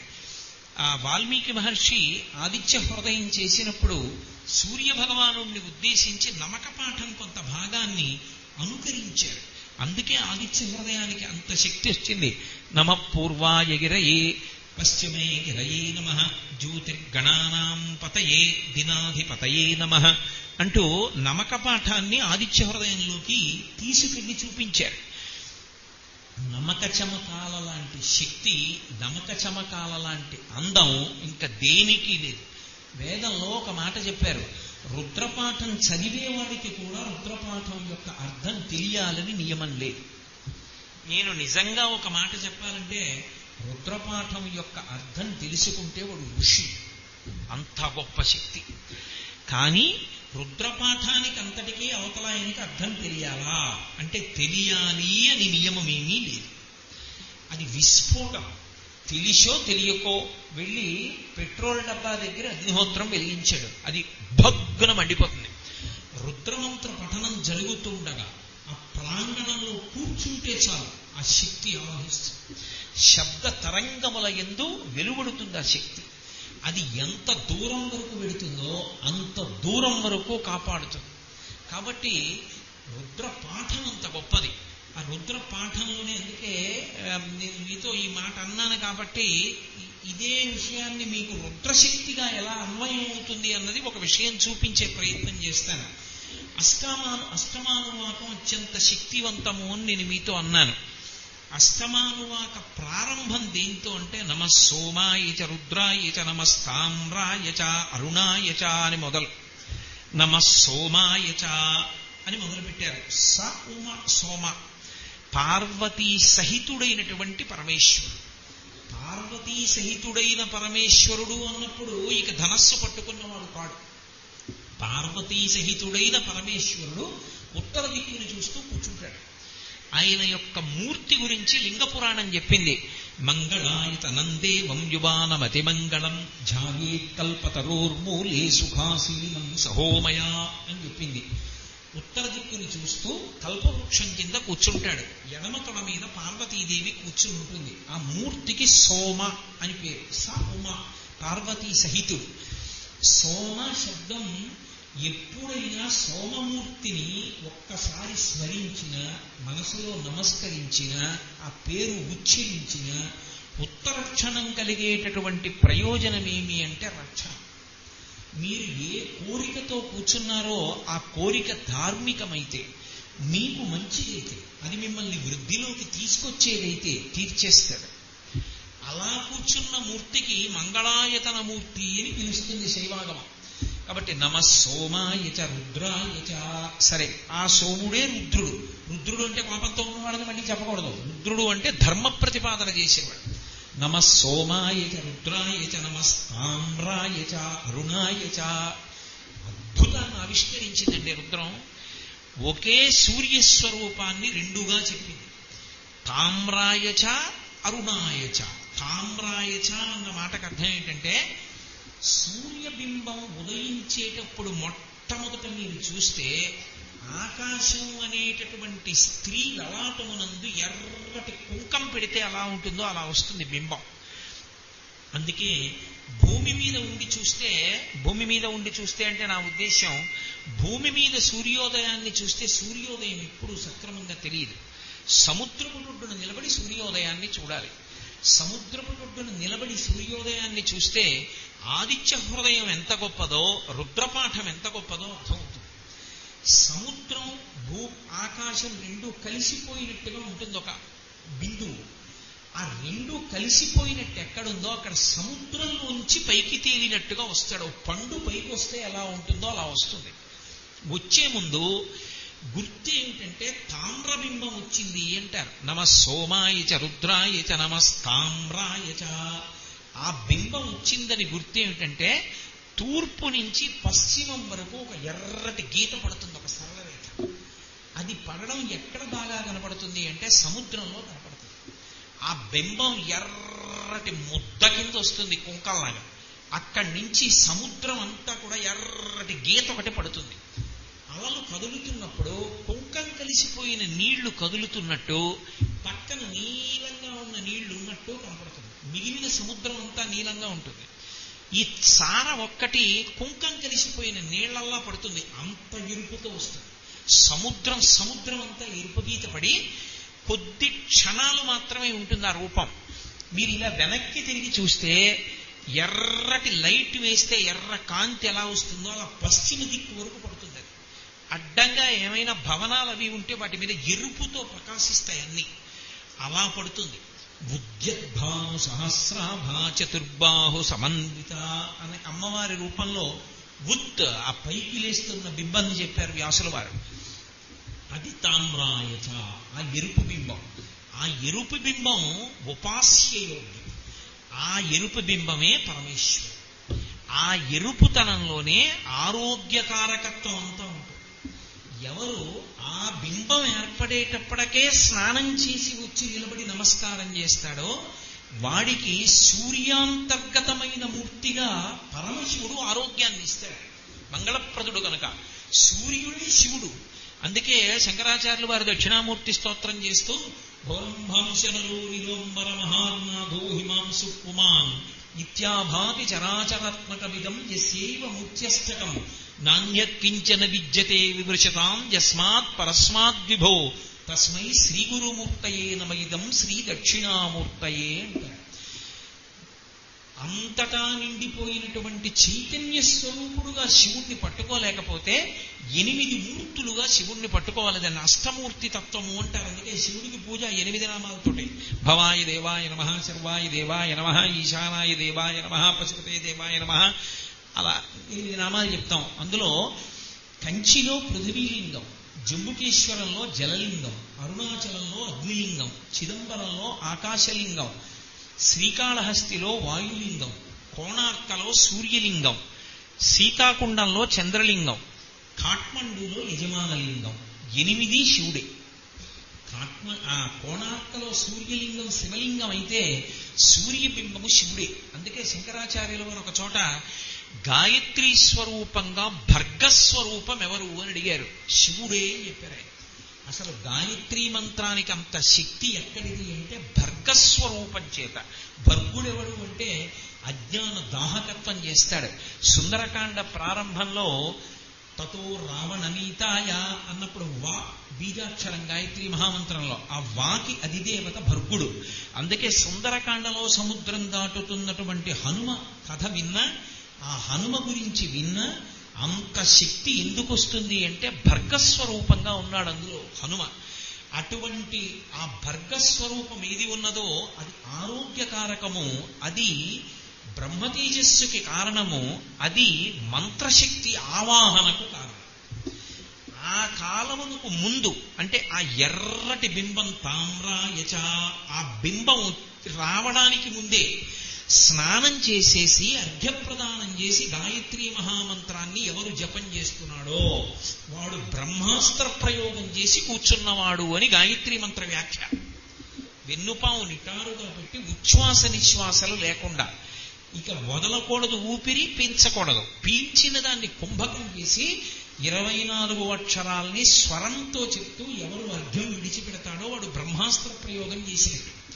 3 మాటలు విడిచిపెట్టాడు కాబట్టి వాడు 3 మాటలు బ్రహ్మాస్త్ర ప్రయోగం చేశాడు. ఇప్పుడు 3 మాటలు బ్రహ్మాస్త్ర ప్రయోగం చేసిన తర్వాత అసలు అతని తేజస్సు మీరు ఊహించలేరు, అలా ఉంటాడు. మీరు ఎప్పుడైనా మంత్రశాస్త్రం చదివితే అన్నిటికన్నా మనిషి దుర్నిరీక్షుడు ఎప్పుడవుతాడంటే అసలు దేవతలు కూడా చూడలేని రూపం ఎప్పుడు పొందుతాడంటే బ్రహ్మాస్త్రం ప్రయోగించినా బ్రహ్మాస్త్రాన్ని ఉపసంహారం చేసిన. రామాయణం బాలకాండలో వశిష్ఠ మహర్షి బ్రహ్మాస్త్రాన్ని బ్రహ్మదండంతో ఉపసంహారం చేశాడు. చేసినప్పుడు దేవతలందరూ ఆయన్ని చూడలేకపోయారు.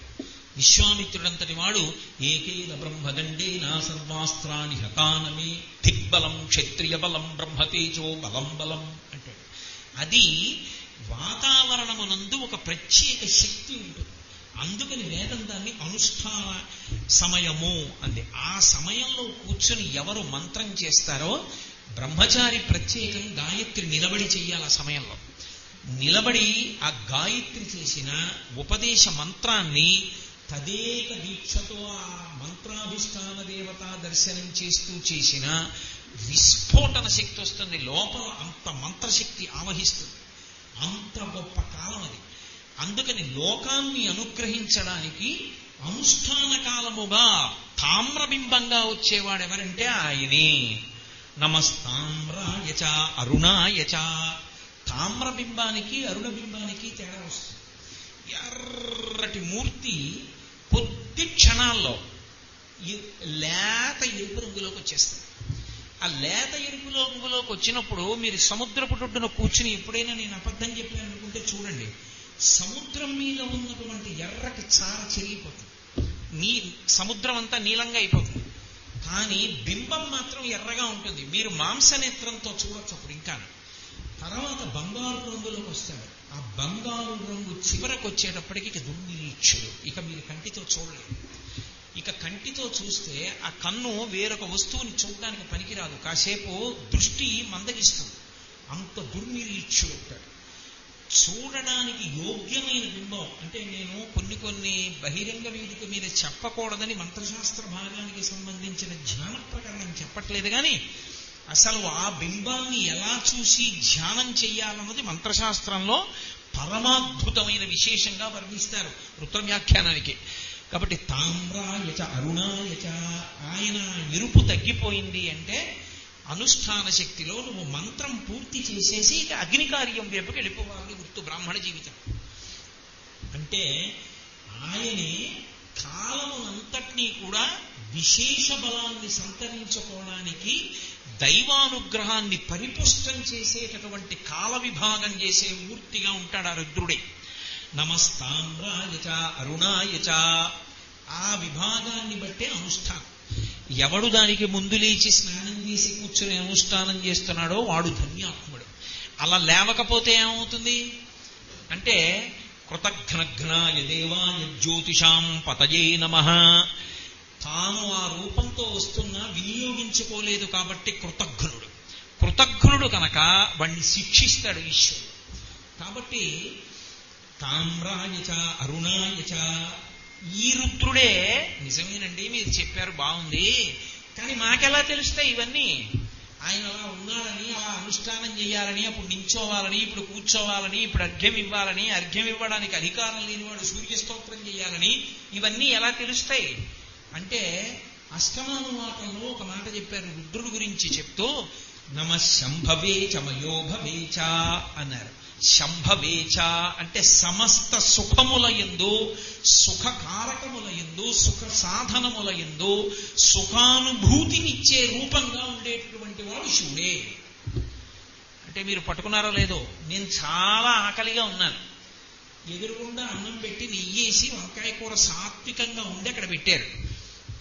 ఇప్పుడు ఆ అన్నం నా కడుపు నింపేదిగా, ఆ నెయ్యి చక్కటి రుచినిచ్చేదిగా, ఆ వంకాయ కూర నాకు ఎంతో సంతోషాన్ని ఇచ్చేదిగా ఉండి, నేను పరమానందంతో దాన్ని తింటున్నప్పుడు సుఖాన్ని పొందేటట్టుగా వంకాయ కూరలో సుఖాన్ని, అన్నంలో సుఖంగా, నీతిలో సుఖంగా మారి నా మనసు రంజిల్లేటట్టు చేస్తున్నవాడెవరో వాడు శివుడు.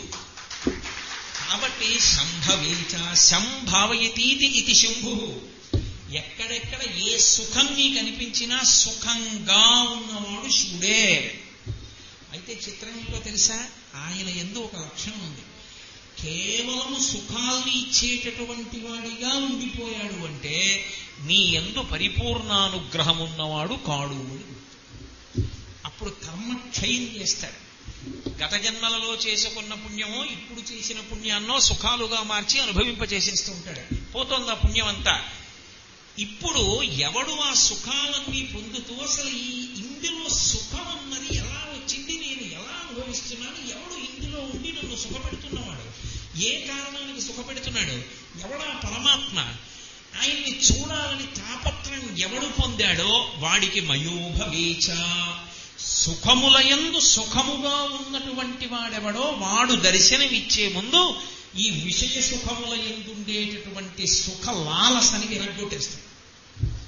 అందుకే ఇక వాళ్ళకి సుఖమునందు అనురక్తి ఉండవు. చంద్రశేఖరేంద్ర సరస్వతి మహాస్వామి వారు కంచికామకోటి పీఠాధిపత్యం వహించారు. మహాపురుషులు, వారి పేరు ఒక్కసారి రోజు తలిస్తే పాపాలన్నీ పోతాయి. అంతటి మహాపురుషులు వారు, పీఠాధిపతులు. చక్రవర్తికి ఎటువంటి అనుగమించేటటువంటి శ్రేణి ఉంటుందో అటువంటి ఉంటాయి పీఠాధిపతికి. ఆయన అన్నీ విడిచిపెట్టి ఒక దేవాలయం బయట కాషాయ వస్త్రం కప్పుకొని సమాధి స్థితిలో పడుకుని ఉండేవారు. అంటే ఇప్పుడు ఆయనకి బాహ్య సుఖాలు సుఖం కాదు, అన్నిటికన్నా సుఖం ఏదంటే తనలో ఉన్నటువంటి శివుడితో తాను రమిస్తూ ఉండడమే సుఖం. ఆ స్థితికి వెళ్ళిపోతాడు. అప్పుడు మోక్షమును పొందాడు అంటారు. మోక్షమును పొందాడు అన్న మాటకు అర్థం ఏంటంటే జ్ఞానము కలిగి నేను శరీరం కాదు, నేను ఆత్మ అని ఎరుకలోకి వచ్చేస్తుంది. ఆ ఎరుకలోకి వచ్చేసింది అనుకోండి, అప్పుడు ఏమంటారంటే ఆయన ఇక్కడే కైవల్యాన్ని పొందాడు అంటారు. ఆయన మోక్షాన్ని పొందేశాడు అంటారు. మోక్షం అంటే ఎప్పుడో చచ్చిపోయిన తర్వాత వచ్చేది అనుకోకండి, పొరపాటు. మోక్షం అనేటటువంటిది దేని వల్ల వస్తుంది అంటే ఇక్కడే శరీరంతో ఉండగానే ఈ శరీరము నేను కాదు, లోపల ఉన్న ఆత్మ నేను అని ఆత్మగా తాను నిలబడిపోతాడు. ఇక శరీరంతో సంబంధం పెట్టుకోడు, శరీరాన్ని సాక్షిగా చూస్తూ ఉంటాడు. ఓ దీనికి ఆకలిస్తోంది, దీనికి దాహం వేస్తోంది, అది నిద్రపోయింది అంటాడు. రమణ మహర్షిని పత్రికా విలేకరులు అడిగారు, మీరు రాత్రి నిద్రపోయారా అని అడిగారు. ఆయన అన్నారు, ఓ ఇది నిద్రపోయింది అన్నారు. ఇది నిద్రపోవడం ఏంటి మరి, మీరు ఇది నిద్రపోవడాన్ని చూస్తున్నాను. ఇది పోతోందని చూస్తున్న సాక్షి చిట్ట చివరికి ఇది పడిపోతుంటే ఇది మృత్యువుని పొందుతున్నా చూస్తూనే ఉంటారు. ఓ దీనికి ఊపిరి అందట్లేదు, ఇది పడిపోతోందని చూస్తూ ఉంటాడు. సాక్షి కాబట్టి ఆయనకి సుఖ దుఃఖాలు లేవిహ, అది పడిపోతుంది. పడిపోయిన తర్వాత ఇప్పుడు ఆయనకి శరీరం లేదు కాబట్టి విదేహముక్తి పొందారంట. అందుకే మహాపురుషుల విషయంలో వారు శరీరంతో ఉన్నంతసేపు జీవన్ముక్తులు. పరమాచార్య స్వామి వారు ఉండేవారు, వారు శరీరంతో ఉన్నంత కాలం వారు జీవన్ముక్తులు, వారు మోక్షమే పొందారు. కానీ శరీరంతో తిరిగారు మన మధ్యలో, అది మన అదృష్టం. ఆఖరణ 100 ఏళ్ళు వచ్చాక శరీరం వదిలిపెట్టారు. ఇప్పుడు విదేహముక్తి పొందారు, ఆయన దేహంతో లేరు. కానీ నన్ను నమ్మండి, పరమాచార్య ఇప్పుడే ఇక్కడే నా పక్కనే నాకన్నా ఎత్తైన ఆసనం మీద కూర్చున్నారు. వారి అనుగ్రహమే నా చేత మాట్లాడిస్తోంది. అది విదేహముక్తి అంటారు. శరీరం పడిపోయి అంతటా నిండి నిబిడీకృతమైపోయి ఉంటారు. అది విదేహముక్తి. ఆ ముక్తి ఎందువల్ల వస్తుంది అంటే వైరాగ్యము కారణముగా వస్తుంది. వైరాగ్యం ఎందుకు వస్తుంది అంటే ఈ సుఖాలన్నీ తాత్కాలికాలు. వంకాయ కూరేసుకు అన్నం తిన్నాను, ఎంతసేపు తింటాను ఆ కూర అన్నం? ఓ 10 నిమిషాలు. తర్వాత ఇంకా తింటావా అంటే వద్దంటాను. ఈ శాశ్వత సుఖం ఎందుకయింది అది? పైగా నేను వంకాయ కూర తిన్నాను, అటువైపు పంక్తిలో కూర్చున్న ఆయన వంకాయ కూర అండి నాకు వద్దన్నాడు. మరి నాకు వంకాయ కూర సుఖం ఇస్తే మరి ఆయనకి ఎందుకు ఇవ్వలేదు? అంటే ఒకడికి సుఖమైనది వేరొకడికి సుఖము కాకపోవచ్చు, దుఃఖము కావచ్చు. కానీ ఎంత తాగినా ఎంత అనుభవించినా సుఖస్పర్శ ఎందు దుఃఖస్పర్శ కలగనిదేదో దాన్ని ఆనందం అంటారు. అది సుఖము కాదు, ఆనందము. నిత్య సుఖము అంటారు దాన్ని. నిత్య సుఖము ఆనందము. ఆ ఆనందము మోక్షము. తాను ఆత్మగా నిలబడతాడు. అప్పుడిక ఏముంది ఏమి లేదు అన్నదాంతో సంబంధం లేదు, పరమ సంతోషంతో ఉంటాడు. యోగరతో వా భోగరతో వా సంగరతో వా సంగవిహీన యస్యద్ బ్రహ్మణి రమతే చిత్తం నందతి నందతి నందచ్చేవా అంటారు భజగోవిందంలో శంకరాచార్యులు వారు. అదిగో స్థితికి వెళ్ళిన వాడెవరో వాడు నమ శంభవేచ మయోభవేచ పైకెత్తాడు శివుడు. ఒక స్థానంలోంచి ఇక్కడ సుఖాలివ్వడమే కాదు, ఆ సుఖాల నుంచి ఈ అప్పుడప్పుడు దుఃఖంగా మారిపోయేటటువంటి ఈ సుఖాల కన్నా కూడా అతీతముగా ఉండి సుఖ దుఃఖాతీత స్థితిలో నిత్యానందముగా ఉండిపోయేటటువంటి ఆత్మ యొక్క ఎరుకని అనుభూతిని అనుభవంలోకి వచ్చేటట్టు చేసి శరీరం పడిపోతున్నప్పుడు కూడా సాక్షిగా ఉండి పునర్జన్మ లేని స్థితికి తీసుకువెళ్ళి పునరావృత్తి రహిత శాశ్వత శివ సాయుధ్య స్థితిని ఇవ్వగలిగినటువంటి పరబ్రహ్మమునకు మయోభవేచ అని పేరు. అది నాకు కలగాలని కోరుకోవడం అభిషేకం చేయడం. ఆయన చల్లబడుతున్నాడు అన్న మాటకు అర్థం ఏంటంటే ఆ అనుగ్రహం నాకు కలగాలి శంకరా, నన్ను ఆ మార్గంలో నడిపించండి అని అడుగుతాడు. అందుకు చేస్తాడు అభిషేకం. నమ శంభవేచ మయోభవేచ నమ శంకరాయచ మయస్కరాయచ. శంకరాయచ అంటే తండ్రి. శంకరుడెవరు అంటే ఈ మాంసనేత్రంతో ఈ లోకంలో చూడడానికి వీలైనటువంటి పరమశివ స్వరూపం ఒక్కటే ఉంటుంది. తండ్రి ఒక్కడే. శంకరుడు అని పేరు ఆయనకి. శంకరోతి ఇది శంకర. ఆయన కొడుకు విషయంలో ఎప్పుడూ ఏమాలోచిస్తూ ఉంటాడంటే వీడు ఎలా సుఖపడతాడని ఆలోచిస్తాడు. అందుకే నెలకి 10 లక్షల రూపాయలు వస్తున్నాయి నాన్నగారండి, పొద్దున్న 6ంటికి వెళ్ళిపోయి రాత్రి 12ంటికి వస్తున్నాను అన్నాడు అనుకోండి, 10 లక్షల రూపాయలు పీడా పోతే పోయిరా, 1,00,000 రూపాయలు ఇచ్చినా చాలు 10ంటికి వెళ్ళి 5ంటికి వచ్చేది ఉంటే చూడరా అంటే. కొడుకు సుఖపడాలి తండ్రికి తప్ప కొడుకు బాధపడుతుంటే తండ్రి చూడలేడు. కొడుకు సుఖపడడానికి కావలసినవన్నీ తండ్రి చేకూరుస్తాడు. అందుకే కొడుకుకి భార్యగా ఎవరుండాలో చెప్పగలిగిన సమర్థుడు తండ్రి ఒక్కడే. తండ్రి దృష్టికి తెలుస్తుంది, వీడు ఈయనకి భార్య అయితే నా కొడుకు సుఖపడతాడని తెస్తాడు.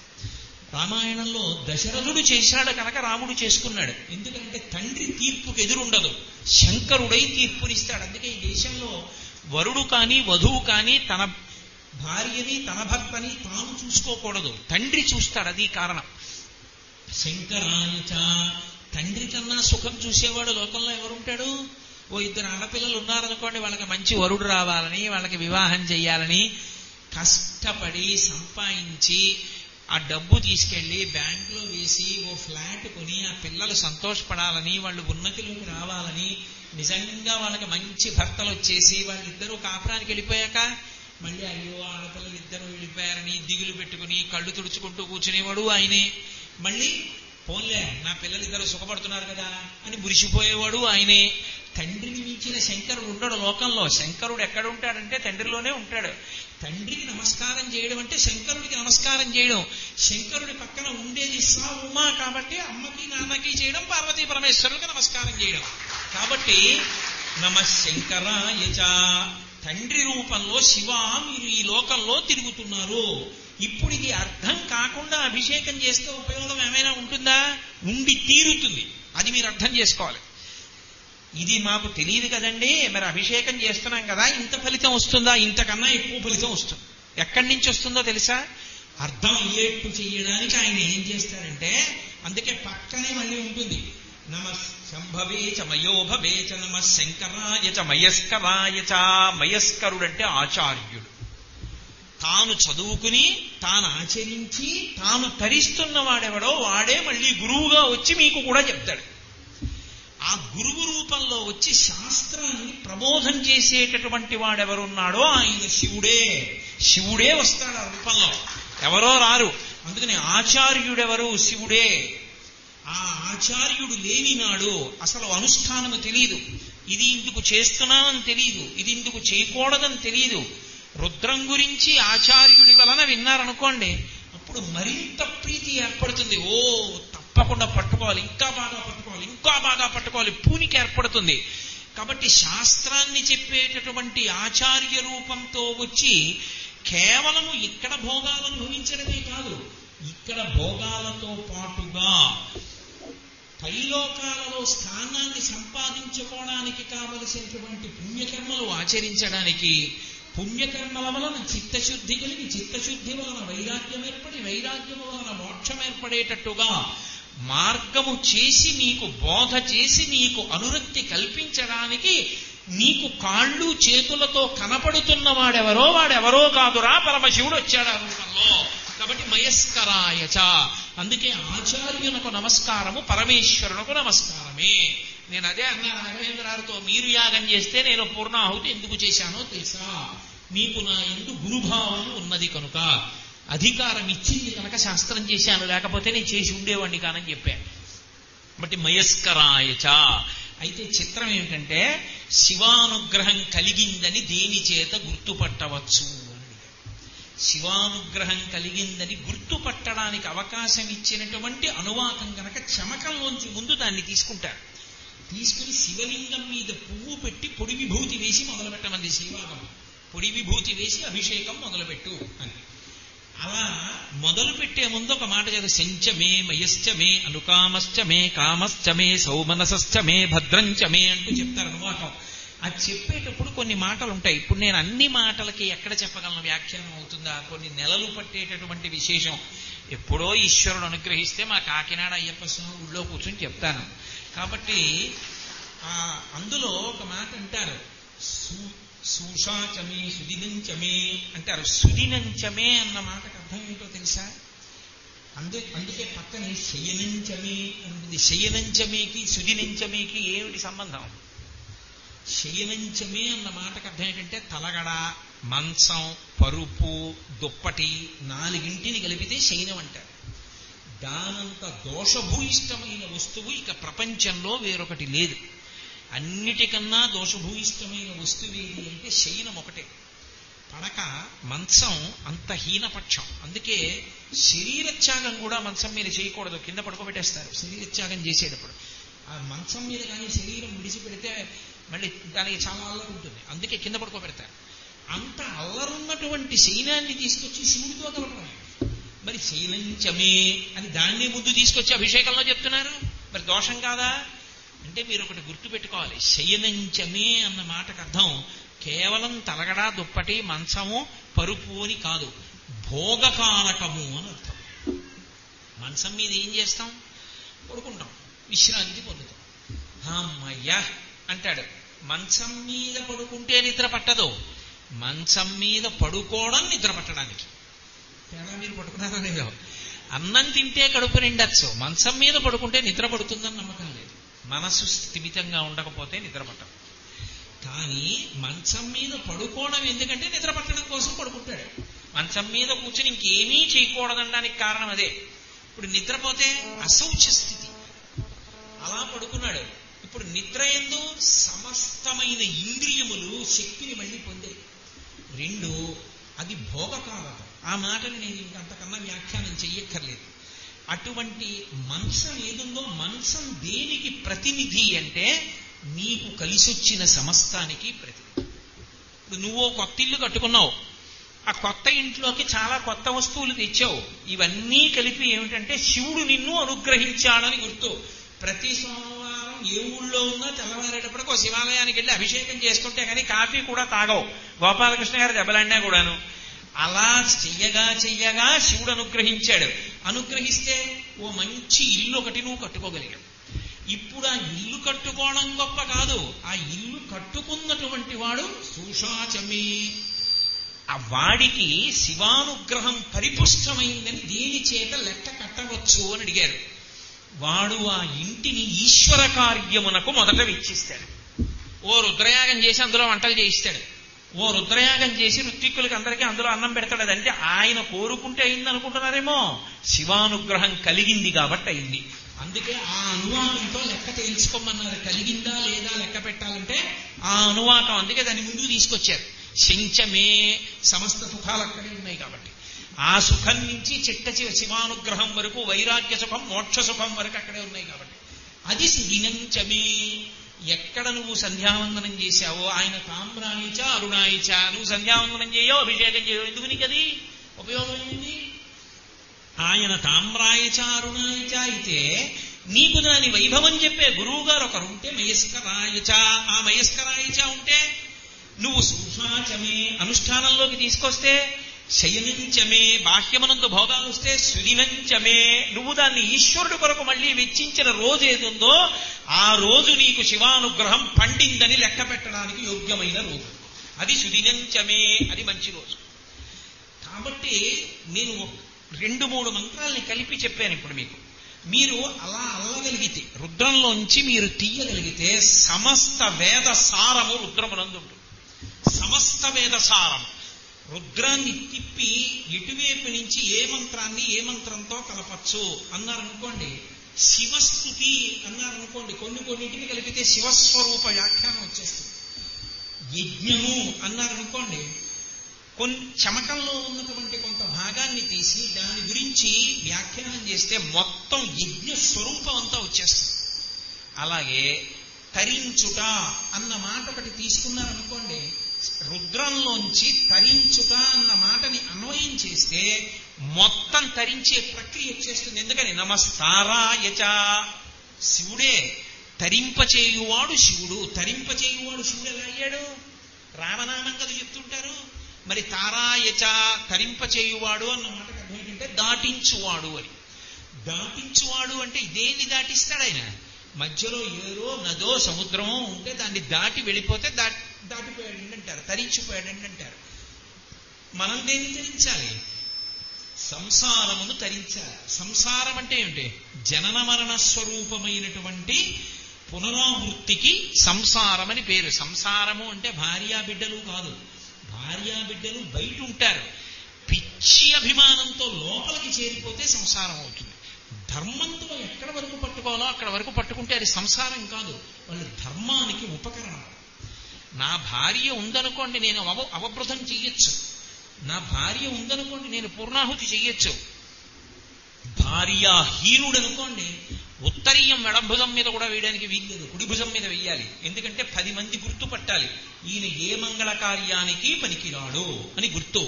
ధర్మపత్ని లేదు, ఏ పని చేయడానికి వీల్లేదు. అందుకే ఒక మహాత్ముడు ఏడిచాడు, భార్య పోతే ఉసే నువ్వు ఇక్కడి భోగాలు పట్టుకుపోవడం కాదు, నాకు ఊర్ధ్వలోకాల్లో కావలసిన పుణ్యాన్ని కూడా ఎత్తుకుపోయావే అన్నాడు. ఎందుకని? యజ్ఞం చేయకూడదు, యాగం చేయకూడదు, ఆఖరికి తన కడుపున పుట్టినటువంటి కూతురికి కన్యాదానం కూడా చేయకూడదు. అందుకని ఆమె ధర్మపత్ని. ఇప్పుడు ఆమె ఎందుకు నువ్వు స్వీకరించావు నీకు అర్థమైతే ఆవిడ తరిస్తుంది, నువ్వు తరిస్తావు. ఎందుకు ప్రవేశించారో ఆవిడికి నీకు కూడా తెలియకపోతే కూడబెట్టుకుని సంసారాన్ని సర్వనాశనం చేసుకుంటాడు. ఆ వ్యవస్థకు అర్థం తెలియదు. తెలియనప్పుడు ధర్మపత్ని అన్న మాటే నిరంతర భోగానికి, అర్థం లేని లోభానికి కారకమై ఇద్దరూ చెడిపోతారు. కాబట్టి ఇప్పుడు ఎవరిని ఎందుకు స్వీకరించాలో నీకు తెలిసి ఉంటే, నీకు కర్తవ్యత దృష్టి ఏర్పడితే దాని వలన నువ్వు సంసారమును తరించిపోతుంటావు, దాటిపోతుంటావు. ఇప్పుడు నువ్వు దాటడానికి ఏది కారణం అంటే తెప్ప, ఓడ కారణం. ఇప్పుడు ఆ పడవెక్కి వెళ్ళిపోతున్నావు. ఏమిటా పడవ? ధర్మమే. ధర్మమే పడవ. నీవు ఏ ఆశ్రమంలో ఉన్నావో ఆ ఆశ్రమంలో ఉన్న నియమాన్ని జాగ్రత్తగా పాటించేటట్టుగా బుద్ధి ప్రకాశించడమే ధర్మం అనేటటువంటి పడవ మీద కూర్చోవాలి. ఓ కొడుకు పుట్టాడు, ఆ కొడుకు నీకు ఎందుకు పుట్టాలి? ఆ కొడుకు పుట్టడం వల్ల నీకు జరిగేటటువంటి ప్రయోజనమేమి? కొడుకుని ఎలా పెంచాలి? నీ కర్తవ్యత దృష్టి ఏమిటి? నీకు అసలు ఆ పెద్దరికం లేనప్పుడు నువ్వు ఆ కొడుకుతో ఎప్పుడు ఏమీ చెప్పనప్పుడు ఆ కొడుకు వల్ల ఏమిటి ప్రయోజనం నీకు? వాడికి నువ్వు ఎప్పుడు యస్య జ్ఞాన దయా సింధోరగాధస్య నగారుణా శ్లోకం కూడా రాదు వాడికి. వాడికి సంకల్పం రాదు, వాడికి ఆచమనం చేయడం రాదు. ఏమిటి వాడిని ధరింపజేస్తాడు? ఎందుకు ఆ కొడుకు? ప్రాణం పోతే ఆస్తి పుచ్చుకోవడానికి, లేదా నాకు కొడుకున్నాడని చెప్పడానికి, వాడు ఉద్యోగం చేస్తున్నాడు, వాడు ఇంత సంపాదించాడని చెప్పడానికి వాడు పనికొస్తాడు. తప్పితే అంతకన్నా ఆధ్యాత్మికంగా కొడుకు నీకెందుకైనా పనికొస్తాడా? వాడు ఎందుకు పనికిరాడు. కూతురు ఆమె శీల వైభవం చేత నిన్ను అత్తారిని ఏమైనా ఉద్ధరిస్తుందా? అదేమీ నేర్పలేదు ఆ సంస్కారం. ఆడపిల్ల పనికిరాదు. మరి ఇప్పుడు ఏమైంది? తెప్పకి కన్నాలు పడ్డాయి, సముద్రంలో మునిగిపోతుంది. అది ఆ తెప్ప సముద్రాన్ని దాటించేది ఎప్పుడవుతుంది అంటే ధర్మముగా మారినప్పుడు. ఆ ధర్మస్వరూపాన్ని అసలు ఈ లోకానికి సమస్త శబ్ద రాశి ఎక్కడ ప్రారంభమైందంటే ప్రణవము నుండి ప్రారంభమైంది. ఆ ప్రణవము ఓంకారం. ఆ ఓంకారం ఎవరంటే పరమశివుడే. ఓంకారము మూర్తిగా మారిపోతే పరమేశ్వరుడు అయిపోతాడు. అందుకే ఆయన రూపం గురించి చెప్తూ లింగపురాణం ఒక మాట అంది. ఆయన ఘృతరీతి ఘనీభూతం సచ్చిదానంద విగ్రహం అంది. ఆయన ఘనీభవిస్తే, గడ్డ కడితే నీతిలా, ఆయన కరిగిపోయాడు అనుకోండి ప్రణవతత్వంగా వెళ్ళిపోతాడు. ఆయన ఘనీభవించాడు అనుకోండి, ముద్ద కట్టాడు అనుకోండి నెయ్యిలాగా, పేరుకుంటే శివస్వరూపంగా ఎదురుకుండా కనపడతాడు. ప్రణవము శివుడిగా మారుతుంది. ఆ ప్రణవము తారకము. నమస్తారాయచ. ఆ ప్రణవము యొక్క వ్యాఖ్యానం ఏదో దాన్ని గృహస్థు పట్టుకోవాలి, ప్రణవాన్ని సన్యాసి పట్టుకోవాలి. ప్రణవం నేను పలుకుతాను అనకూడదు. నేను గృహస్థాశ్రమంలో ఉన్నాను, నేను దీర్ఘ ప్రణవం చేస్తానని అనకూడదు. ప్రణవాన్ని ఉపదేశం పుచ్చుకోకూడదు. ప్రణవాన్ని జపం చేయకూడదు. ఒక్క ఓంకారం జపం చేయకూడదు. ఒక్క ఓంకారాన్ని పలకూడదు. పిల్లలు ఓంకారం అస్సలు పలకూడదు, నిషిద్ధం. ఎవరికి ప్రణవం? ఒక్క సన్యాసికి. ప్రణవాన్ని కలపాలి. ముందు నామానికి కలుపుతారంతే. ఓం కేశవాయ నమః, ఓం నారాయణాయ నమః, అక్కడ వరకే. అంతేగాని ఓం మన అర్థం బద్ధం లేకుండా దీర్ఘాలు తీస్తుంటారు చాలా మంది. అది మనకి కాదు, అది సన్యాసాశ్రమానికి మాత్రమే ప్రణవ జపం. మరి మనకేమిటి? ప్రణవస్వరూపుడైనటువంటి శివుని యొక్క పాదములు పట్టుకోవడమే తారకం. ఆయన పాదాలు పట్టుకుంటే ఆయన ఏం చేస్తాడంటే సముద్రాన్ని దాటించేయడానికి కావలసినటువంటి ధర్మాన్ని తెప్పగా చేసి దాంట్లో ఎక్కించేసి దాటించేస్తాడు. ఇప్పుడు నీకు భార్య ఉంటే నష్టం ఏమిటి? బిడ్డలుంటే నష్టం ఏమిటి? అది వదిలేస్తేనే బట్ట రంగు మారిపోతే తరించిపోతాను అనుకోకూడదు. పరమాచార్య స్వామి వారిలా నిలబడగలిగితే బట్ట రంగు మార్చుకుంటే తరిస్తావు. ఉత్తినే బట్ట రంగు మార్చుకుంటే ఏం తరించిపోరు. ఆశ్రమంలో ఎందుకున్నావో ధర్మం తెలిసి ధర్మాన్ని పట్టుకోవడానికి ఉండాలి అందులో.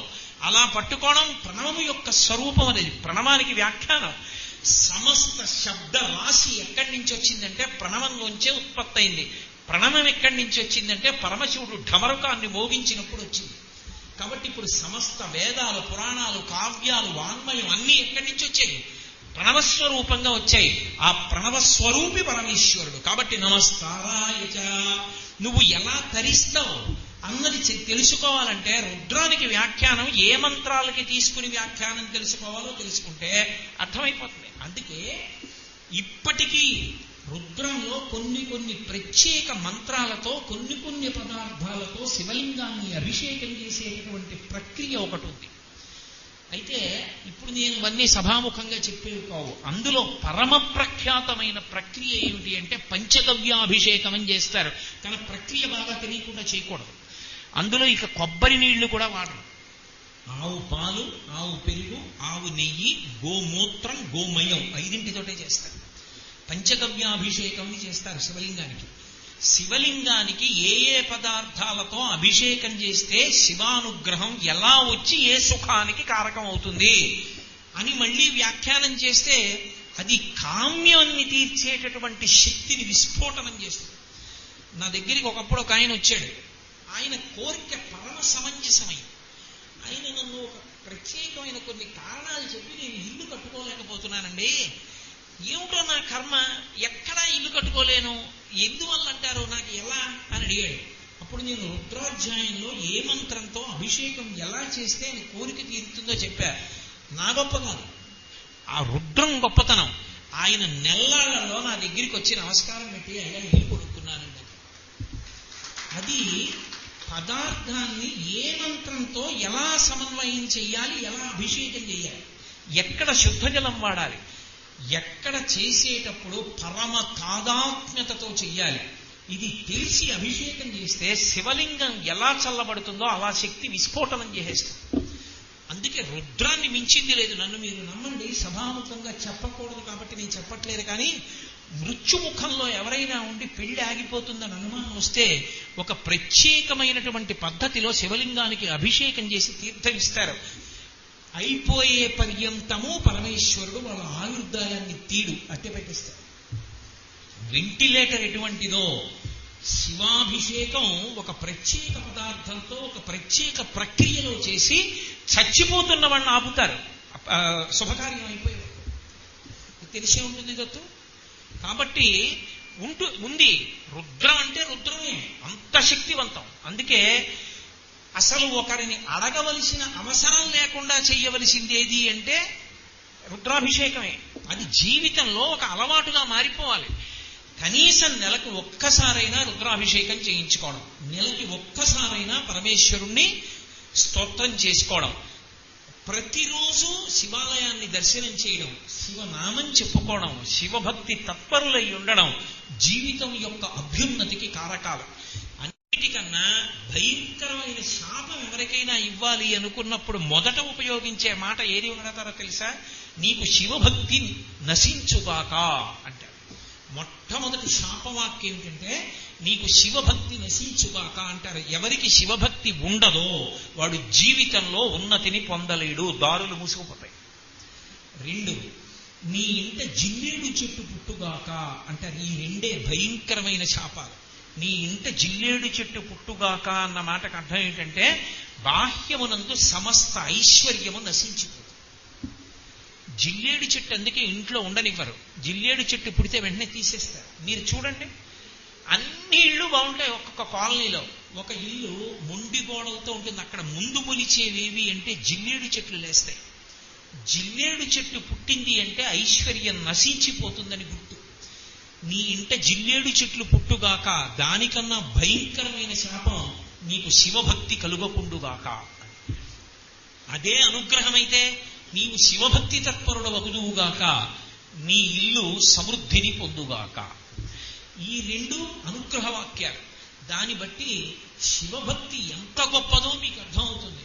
అందుకే శంకర భగవత్పాదులు శివ వైభవం గురించి మాట్లాడుతూ ఓ మాట అంటారు శివానంద లహరిలో, కారుణ్యామృతవర్షిణం ఘన విపద్గ్రీష్మచ్చిదాకర్మఠం విద్యాసస్య ఫలోదయాయ సుమన సంసేవ్య పూజ్యాకృతి భక్తం నృత్య మయూరమద్రినిలయం చెంచజ్జటామండలం శంభోవాంఛతి నీలకందర సదా తంబే మనశ్చాతక అన్నారు.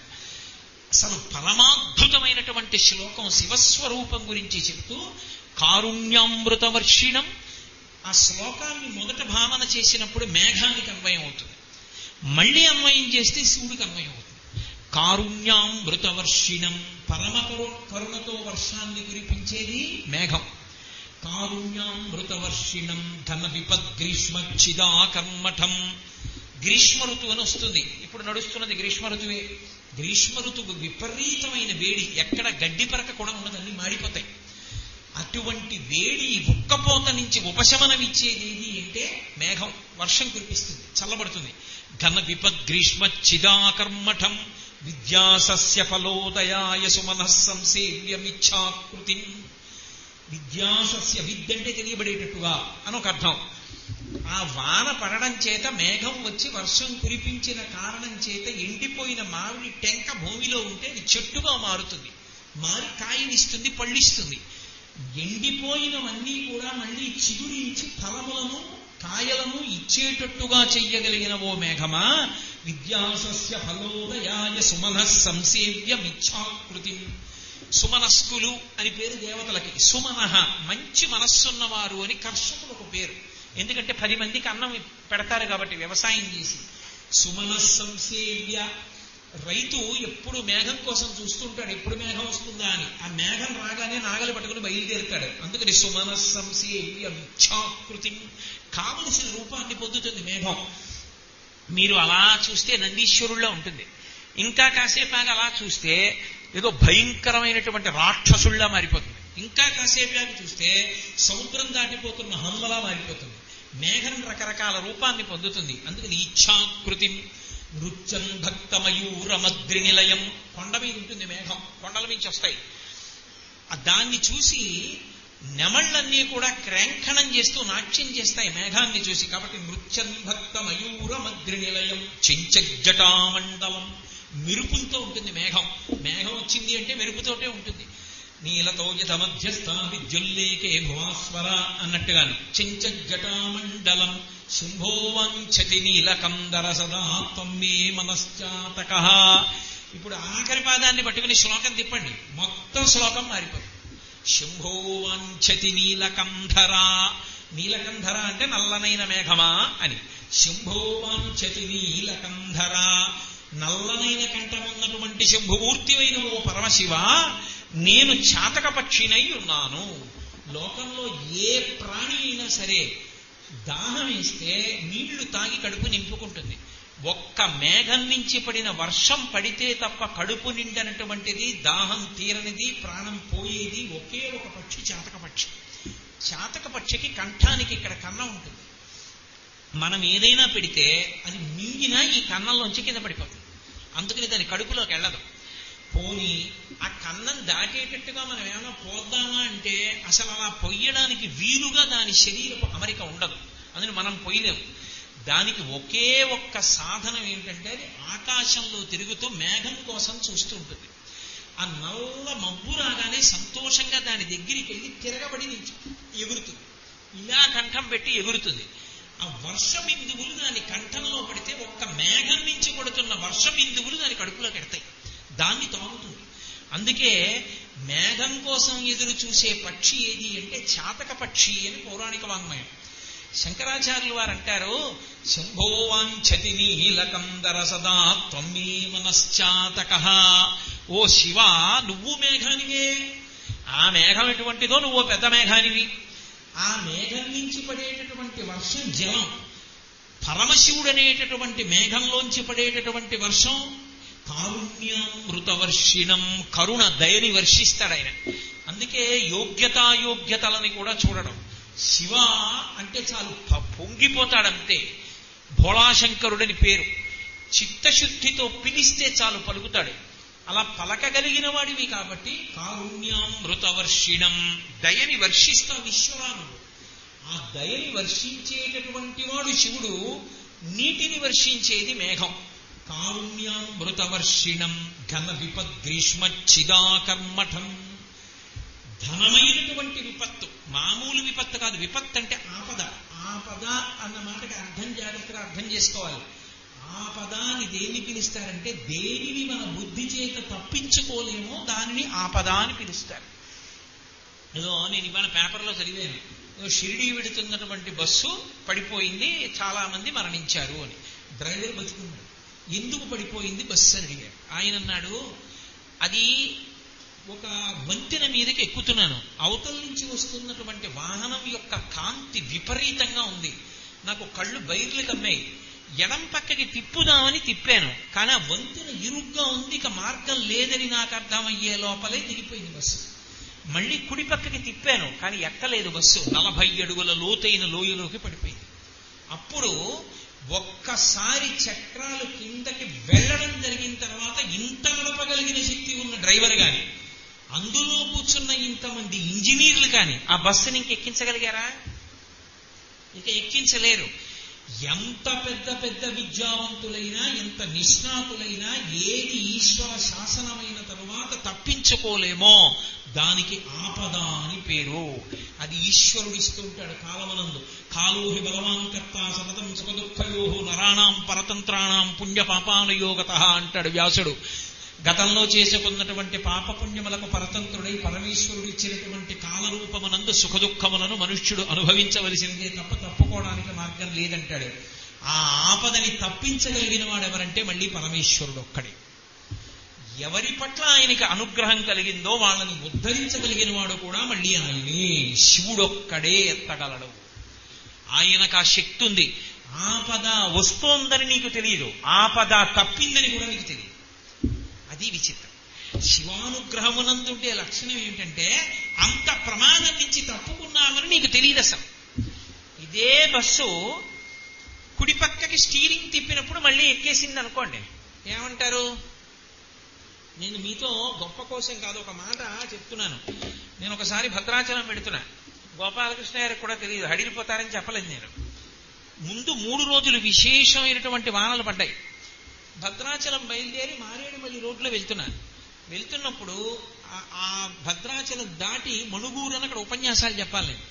వెడుతున్నప్పుడు చాలా షార్ప్ కర్వ్ ఒకటి ఉంది, ఇలా తిరగాలి, జీపు తిరిగింది. ఆ తిరగడంలో ఏమైందంటే రోడ్డు కిందకి దిగి తిరిగింది. ఆ దిగేటప్పటికి కింద పెద్ద లోయ, కొన్ని 100 అడుగుల లోతునుంది. అక్కడ ఉన్న మట్టి పెళ్ళ 3 రోజుల నుంచి పడినటువంటి వర్షానికి తడిసిపోయి ఉంది. జీపు చక్రాలు ఎక్కేటప్పటికి విరిగిపోయింది. విరిగిపోవడం ఏంటి, కూర్చున్న జీపు దబ్బని చప్పుడు చేస్తూ ఇలా వంగింది. ఆ క్షణంలో మీరు ఒక్కటి చెప్పండి, నా ఉద్యోగం కానీ, నా భార్య కానీ, నా బిడ్డలు కానీ, నా చదువు కానీ, నాకు బ్యాంకులో ఏమైనా డబ్బు ఉంటే ఆ డబ్బు కానీ, నా ఎల్ఐసి పాలసీ కానీ, ఇవేవైనా నన్ను రక్షించగలవా? చాలా ఆశ్చర్యకరంగా డ్రైవరే తెల్లబోయాడు. ఎలా ఎక్కిందో తెలియదు, ఆశ్చర్యకరంగా అంతే వేగంగా మళ్ళీ రోడ్డు ఎక్కింది బస్సు. కాదు ఎక్కింది, పెళ్ళ విరిగి కింద పడిపోయింది. బస్సు మళ్ళీ ఎక్కే వరకు మాత్రం ఉరుగుతూ మోసింది. ఆ కారణం చేత ఎక్కేసింది. ఎక్కింది మళ్ళీ వేగంగా కుడిపక్కకు పోతే మళ్ళీ అంతే వేగంగా ఎడంపక్కకి తిరిగి నిలుపుకున్నాడు. ఈలోగా పెద్ద చప్పుడుతో పెళ్ళ లోయలో పడిపోయింది. ఒక్క క్షణం అంతే, లిప్తకాలం. దాంతో పాటే మా వ్యాన్ కూడా పడిపోతే అసలు మా వ్యాన్ అక్కడ పడిపోయిందని, మేము అక్కడ పడిపోయామని కూడా ఎవ్వరికీ తెలియదు. నిర్మానుష్యం, పైగా కోర్న వానలు. అసలు ఎక్కడ పడిపోదుమో, ఏమైపోదుమో, ఏవి తినేసినో ఎవ్వరికీ తెలియదు, ఎప్పటికి తెలియాలి. కానీ ఈశ్వరుడు ఎక్కడో అనుగ్రహించాడు, వీడు బ్రతికుండాలి అని కోరుకున్నాడు. లేదా అందులో ఉన్న వేరొక పుణ్యాత్ముడి వల్ల నేను కూడా బ్రతికాను.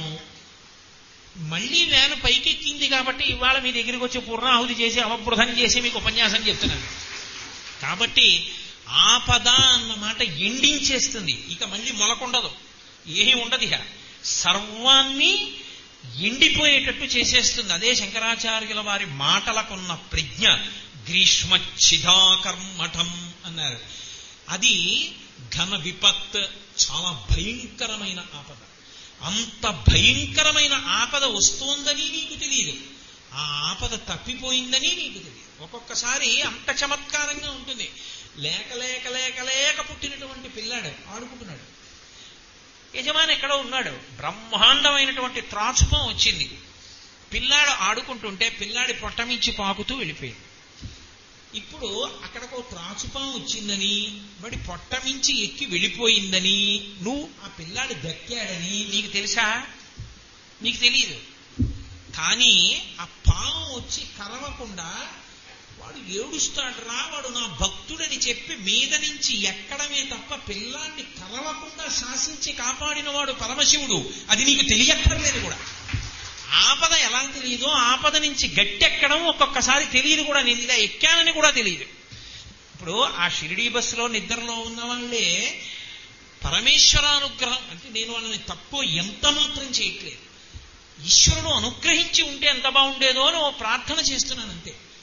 ఆ బస్సు కొంచెం ఇలా ఎక్కినట్టుంటే వాళ్ళకి తెలిసి ఉండేదా అసలు మేము ఇంత ప్రమాదం నుంచి తప్పామని? తెలియదు, వాళ్ళు అలా నిద్రలోనే ఉండి వెళ్ళిపోతారు. ఆపద వచ్చినట్టు తెలియదు, తెలిస్తే అక్కడ ఏమీ ఉండదు. ఆపద గట్టెక్కేశావు, శివానుగ్రహం ప్రసరించిందని తెలియదు, గట్టెక్కేస్తావు. ఈశ్వర గ్రీష్మం తర్వాత మేఘం వచ్చి వర్షం కురిపించి గ్రీష్మం మరిచిపోయేటట్టు ఎలా చేస్తుందో మళ్ళీ మొలకలెత్తించి ఆపద వచ్చినప్పుడు గట్టెక్కించగలిగిన వాడివి నువ్వే. అందుకే సంభవేచ, సమస్త సుఖములకు కారకం ఆయనే అయ్యున్నాడు, ఆయనే శివుడయ్యున్నాడు, జీవనమయ్యున్నాడు. కాబట్టి కారుణ్యామృతవర్షిణం ఘన విపద్ గ్రీష్మచ్చిదాకర్మఠం విద్యాసస్య ఫలోదయాయ. విద్య అంటే విద్ అన్న మాట ధాతువులోంచి వచ్చింది. విద్ అంటే తెలుసుకొనుట. ఏది తెలుసుకొనుట? ఏది నీకు తెలియదో అది తెలుసుకొనుటకు విద్య అని పేరు. నిజమైన విద్యావంతుడెవరు? నాకు తెలియనివి చాలా ఉన్నాయండని చెప్పిన వాడెవరో వాడు విద్యావంతుడు. నాకు అన్నీ తెలుసంటే అని ఎవడన్నాడో వాడు మూర్ఖుడు. ఎందుకంటే వాడికి తెలియనివి చాలా ఉన్నాయి. వాడు ఇంకా చదువుకుంటే తెలుసుకోవలసినవి ఎన్నో ఉన్నాయి. నాకెన్నో తెలియవండి అన్నవాడు విద్యావంతుడు, నాకు అన్నీ తెలుసండి అన్నవాడు మూర్ఖుడు. విద్యాసస్య వినయంతో తాను చదువుకున్న చదువుతో నాకేం తెలుసండి అన్నవాడు ఎవరున్నాడో అటువంటి వాడికి ఆ విద్య అనేటటువంటి పంట పండి ఫలాలు వచ్చేట్టుగా చేసేవాడు పరమశివుడే. ఆ విద్య యొక్క ఫలితము మోక్షమే, ఈశ్వర భక్తియే. అంతేగాని చదువుకున్నది భక్తికి పనికి రాక ఉతినే 10 మందికి చెప్పడానికి పనికొస్తే ఎందుకది ఉపయోగమే ఉంది? తనకి పనికి రావాలి ముందు. స్వయం తీర్ణాన్ పరాం తారయేత్, తాను దాటితే కదా ఇంకోటి దాటించడం. కాబట్టి విద్యాసస్య ఫలోదయాయ సుమనః సంసేవ్య మిచ్ఛాకృతిం. సుమనస్కులంటే దేవతలు. దేవతలు కూడా ఎవరికి నమస్కారం చేస్తుంటారంటే శివుడికి నమస్కారం చేస్తుంటారు. అయా మీ అనుగ్రహంతో మేము లోకాల్ని పరిపాలన చెయ్యగలుగుతున్నామని కాదు. సుమనస్సులు అంటే మంచి మనసున్న వారు ఎవరంటే పండితులు. పండితులు అంటే పద్యాలు వచ్చిన వాళ్ళు కారు, పండాహ జ్ఞానము కలిగిన వారు. ఏ జ్ఞానం? భగవంతుడికి సంబంధించిన జ్ఞానం ఉన్నవారు. అటువంటి పండితులైన వారు ఎప్పుడూ 2 చేతులెత్తి ఎవరికి నమస్కారం చేస్తారో అటువంటి నమస్కారములు పొందుతున్నటువంటి ఓ పరమశివుడా, సుమనః సంసేవ్య మిచ్ఛాకృతిం నృత్యం భక్త మయూరమద్రినిలయం. ఆ మేఘం వస్తున్నప్పుడు నెమళ్ళు నాట్యం చేస్తాయి. పరమశివుణ్ణి చూస్తే భక్తులైనటువంటి వాళ్ళు తాండవం చేస్తారు. అందుకే రుద్రయాగమునందు ఒక ప్రక్రియ ఉంది. రుద్రయాగం చేసేటప్పుడు సాయంకాలం నందితాళం అని వేస్తారు. శంకర్ గారికి తెలుసు, కాంచీపురంలో ఉన్నారు పండితులు. అక్కడ నందితాళం అని సాయంకాలం వేస్తే డోలు వాయించే వాళ్ళు ఏం చేస్తారంటే లేచి నిలబడి కింద నుంచి కొట్టకూడదు, కర్ర ఇలా పట్టుకుని ఇటువైపు నుంచి ఇలా కొట్టాలి. కొట్టి ఆ నందితాళం పాడుతూ నందితాళం వేస్తారు సాయంకాలం ఆ హోమం చేసేటప్పుడు. అది అయిపోయిన తర్వాత నందితాళం వేస్తే నందీశ్వరుడు నిలబడి నృత్యం చేస్తే ఎలా ఉంటుందో అలా ఉంటుంది. అందులో అంతర్భాగంగా ఏం చేస్తారంటే, నేను 1-2 చోట్ల చూశాను. పరమ సంతోషంతో కొంతమంది అయితే కాళ్ళు చేతులు కలిపి తాండవమే చేసేస్తారు. ప్రత్యేకించి శివుడు తాండవ ప్రియుడు, అమ్మవారు లాస్యప్రియ. ఆయనకి చేసే రాజోపచారాల్లో నృత్యం దర్శయామి అని నృత్యం ఆయనకి దర్శనం చేయిస్తారు. ఆయన నటరాజస్వామి. అందుకని ఆయనని చూసేటప్పటికీ భక్తులు సంతోషంతో తాండవం చేసేస్తారు.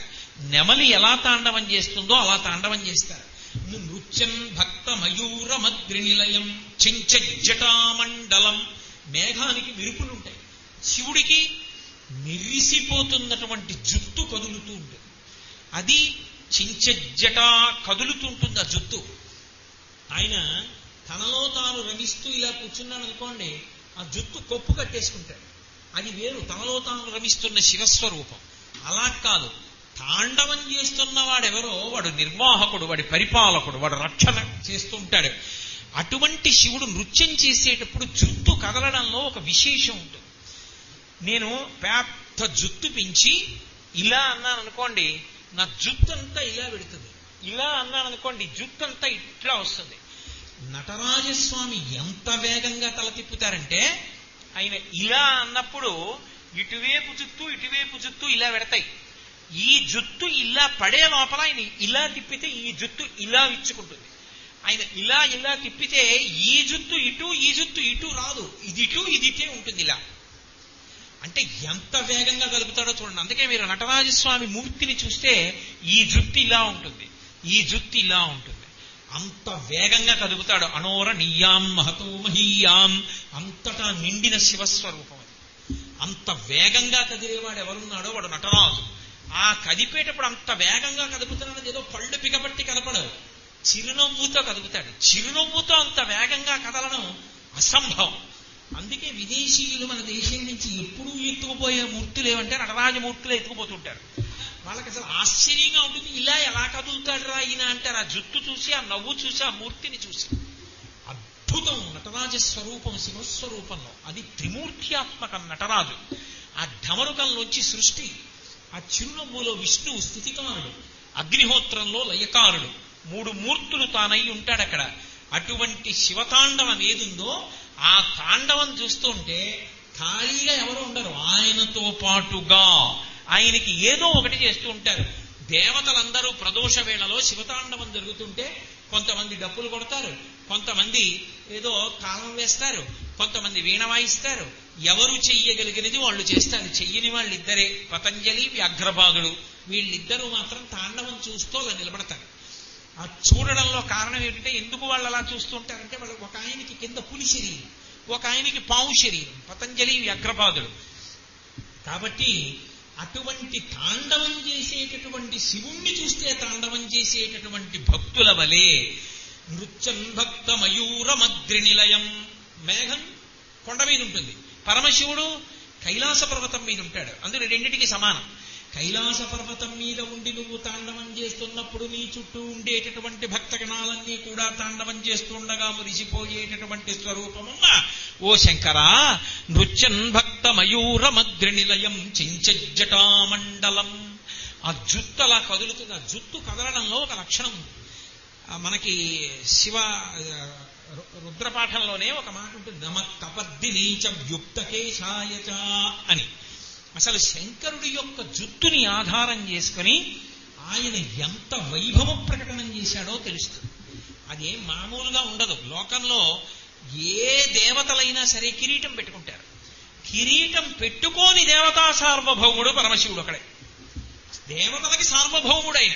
అందుకే ఆ శ్రీశైల సుప్రభాతంలో ఇప్పటికంటారు శంకరుడు శివానంద లహరిలో చెప్పినట్టుగా, శ్రీశైలే స్వర్ణశృంగే మణిగణ రచితే కల్పవృక్షాని శీతే స్ఫీతే సవర్ణ రత్న స్ఫురిత నవగృహే దివ్య పీఠే శుభార్హ్యే ఆసీన సోమచూడ సకర్ణ నయన సంగమ స్మేరవక్త్ర శంభుశ్రీ భ్రామరీశ ప్రకటిత విభౌ దేవతా సార్వభౌమ అని పిలుస్తారు. దేవతా సార్వభౌముడైన ఆయన అధికారము తిరుగులేనిది. అటువంటి వాడైన కిరీటం పెట్టుకోడు. ఎందుకు పెట్టుకోడంటే ఆయన తలకి పెట్టగలిగిన కిరీటం ఎవడు చేయలేడు.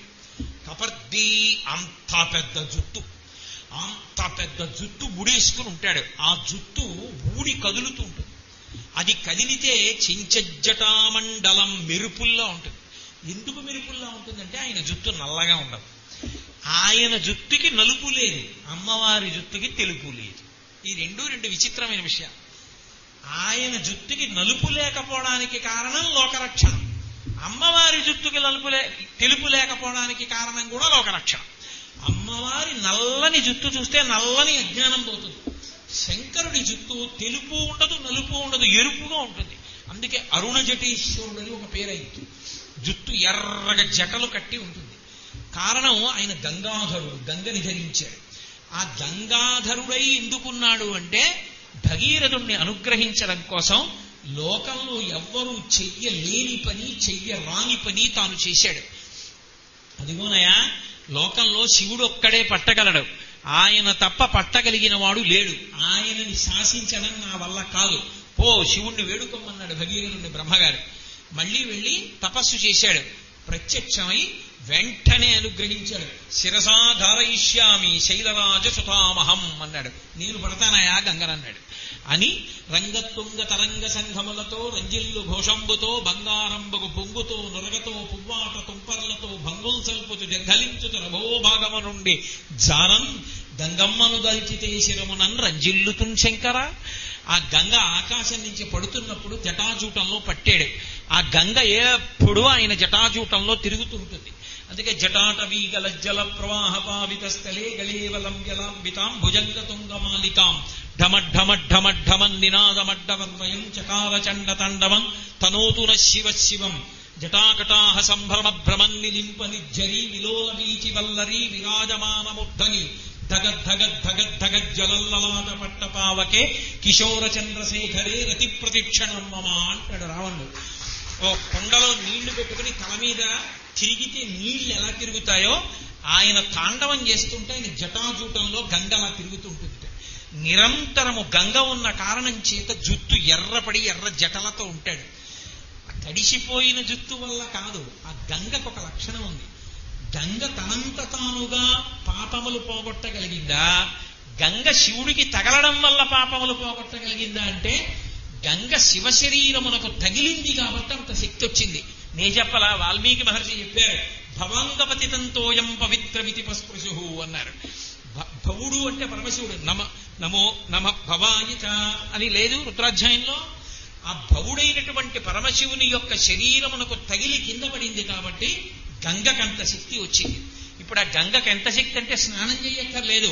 గంగా గంగా గంగా అని 3 మాటలు అంటే చాలు. గంగ చుక్క నాలుక మీద వేసుకుంటే చాలు. భగవద్గీత కించిదీత గంగాజలలవ కణికాపీత సకృతపేన మురారి సమర్చ క్రియతే తస్య యమేన నచర్చ అంటారు శంకరాచార్యుల వారు. గంగ బిందువు నాలుక మీద ఎవడు వేసుకున్నాడో వాడికి యముడితో చర్చ లేదన్నారు. యముడితో చర్చ లేదంటే ఆయనతో మనకెందుకు చర్చ అంటే ఆయన రమ్మండం నేను రానండం ఈ గొడవలు ఉండవు. అంటే ఆయన కనపడడు, మరి ఎవరు కనపడతారు? శివపార్షదులు కనపడి కైలాసానికి తీసుకెడతారని గుర్తు.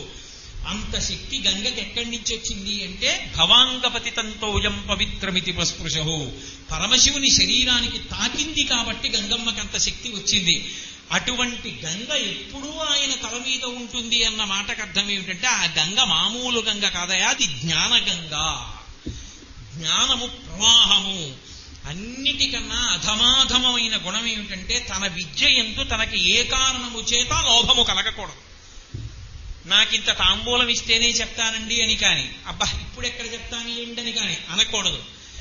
ఎక్కడో పుట్టల మీద పెరిగినటువంటి పచ్చిగడ్డి తిని ఎవరికీ పనికిరానటువంటి కాలవలలో ఉన్న నీరు తాగి ఒక చోట పడుకుని తాను తిన్నటువంటి గడ్డిని కడుపులోంచి కంఠంలోంచి నోట్లోకి తెచ్చుకుని నవి బాగా లోపలికి పుచ్చుకుని రమర వేసుకున్నటువంటి ఆహారంలోంచి పాలను సృజించినటువంటి ఆవు తన పొదువులో పాలు పట్టి ఉండగా దూడ వచ్చి శిరములను చప్పరించి 2 గుద్దులు గుద్దితే ఎలా పాలను విడిచిపెట్టేస్తుందో అలా తాను కష్టపడి చదువుకున్న శాస్త్రాన్ని చెప్పమని 2 పాదములు పట్టుకుని అడిగిన వాడిని చూసేటప్పటికి చెప్పకుండా ఉండలేక చెప్పిన వాడెవరో వాడు ఆచార్యుడు, వాడు భక్తుడు, వాడి భక్త.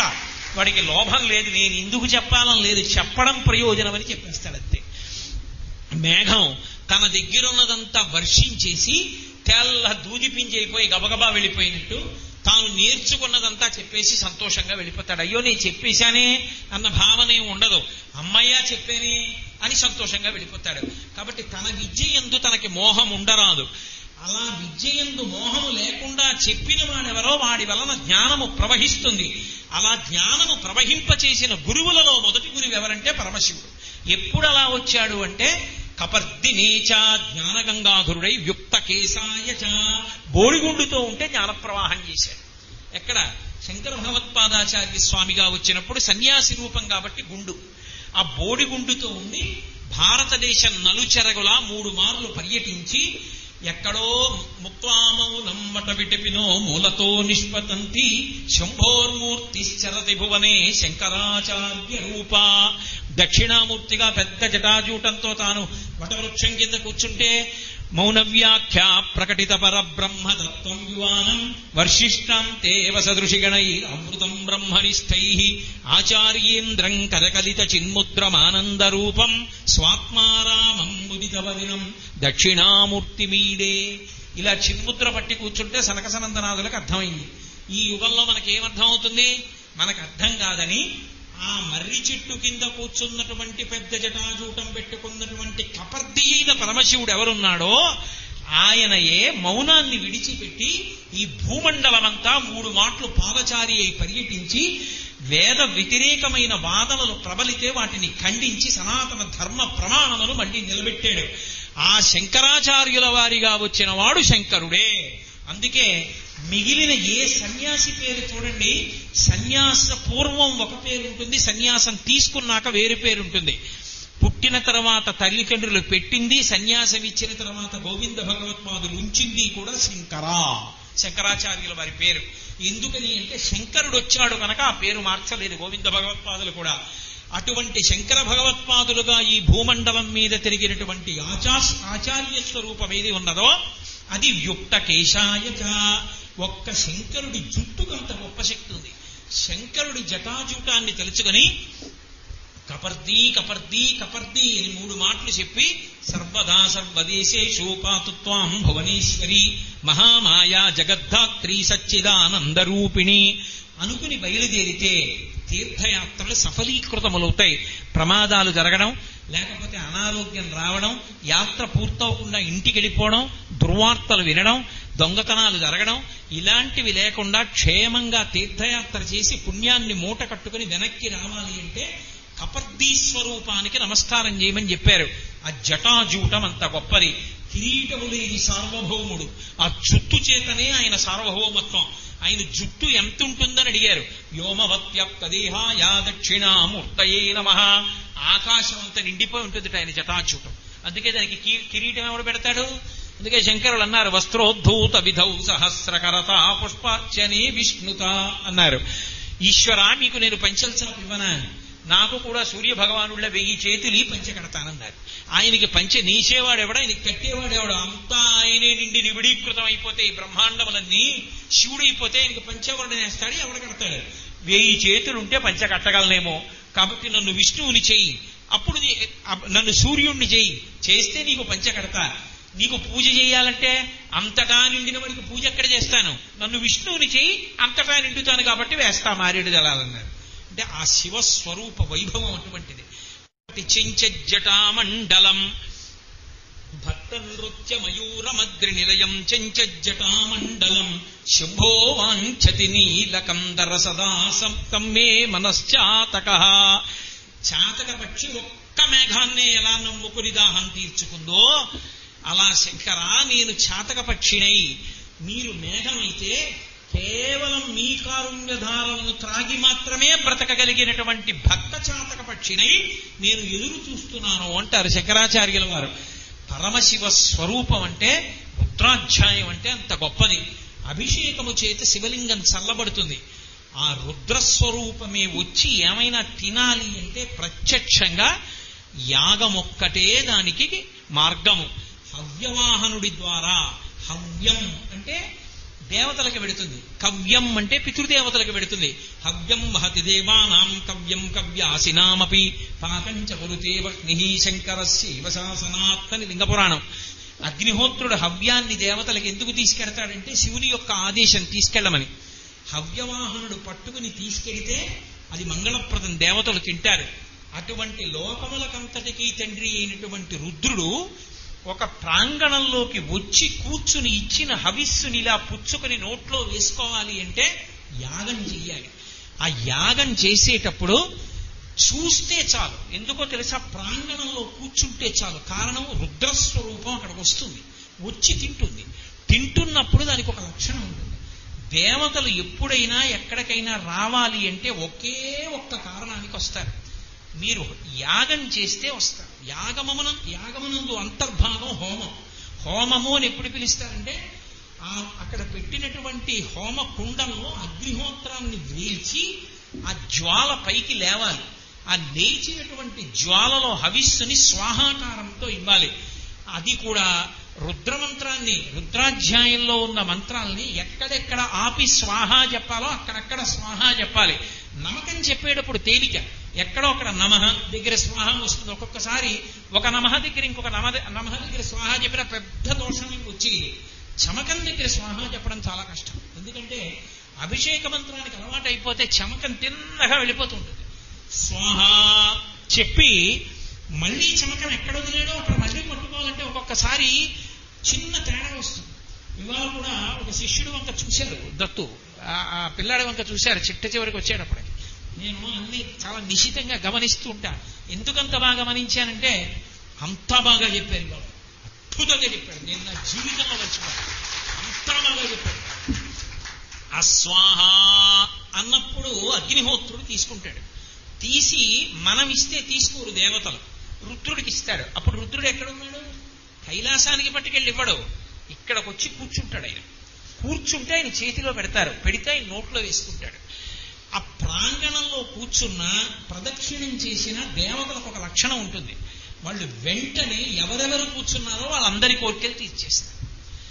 దేవతలకున్న లక్షణం ఏంటంటే మీరు అడగపోయినా సరే మీ మనసులో కోరిక తెలుసుకుని తీర్చి వెళ్ళిపోతారు. ఎందుకని అంటారేమో, ఒక్కొక్కళ్ళకొక్కొక్క ధర్మం. నేను వచ్చాను అనుకోండి, ఉపన్యాసం చెప్పండి అని అడగకుండా ఎవడో ఉండడు. నేను వెళ్ళి ఏదో చూసొద్దామని వెళ్ళిపోవడం నా జన్మలో ఉండదు. నేను ఎక్కడికన్నా వెళ్ళానంటే ఒకటేసారి ఒక్క 10 నిమిషాలు ఏదో చెప్పండి. ఎందుకని అంటే అదో ధర్మం అయిపోయింది నాకు. ఎక్కడికి వెళ్ళి కోయిలు ఏం చేస్తుంది, కూస్తుంది, నేనేం చేస్తాను, నేను కూతుకొస్తుంటాను. అలా నా గొప్ప కాదు, లోకం అలా అలవాటు చేసుకుంది. నేనే చెప్తాడని 4 మాటలు చెప్పండి అంటాడు.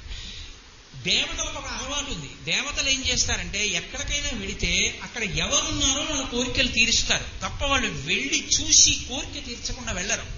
అందుకే మహాభారతంలో దేవతా ధర్మమే కొంప ముంచేసి దుర్వాసో మహర్షి మంత్రం ఇచ్చారు కదా అని ద్రౌపదీదేవి పిలిచింది. ఆమె కన్య, వచ్చేశాడు సూర్యుడు.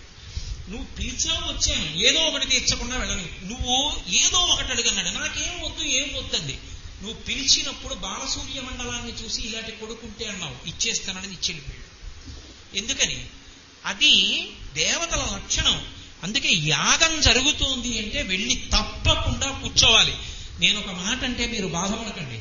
ఇవాళ జరిగినటువంటి రుద్రయాగంలో ఇవాళ నిజంగా 11 మంది ఎవరు కూర్చున్నారో అంత భక్తి శ్రద్ధలతో నేను తదేకంగా గమనించా.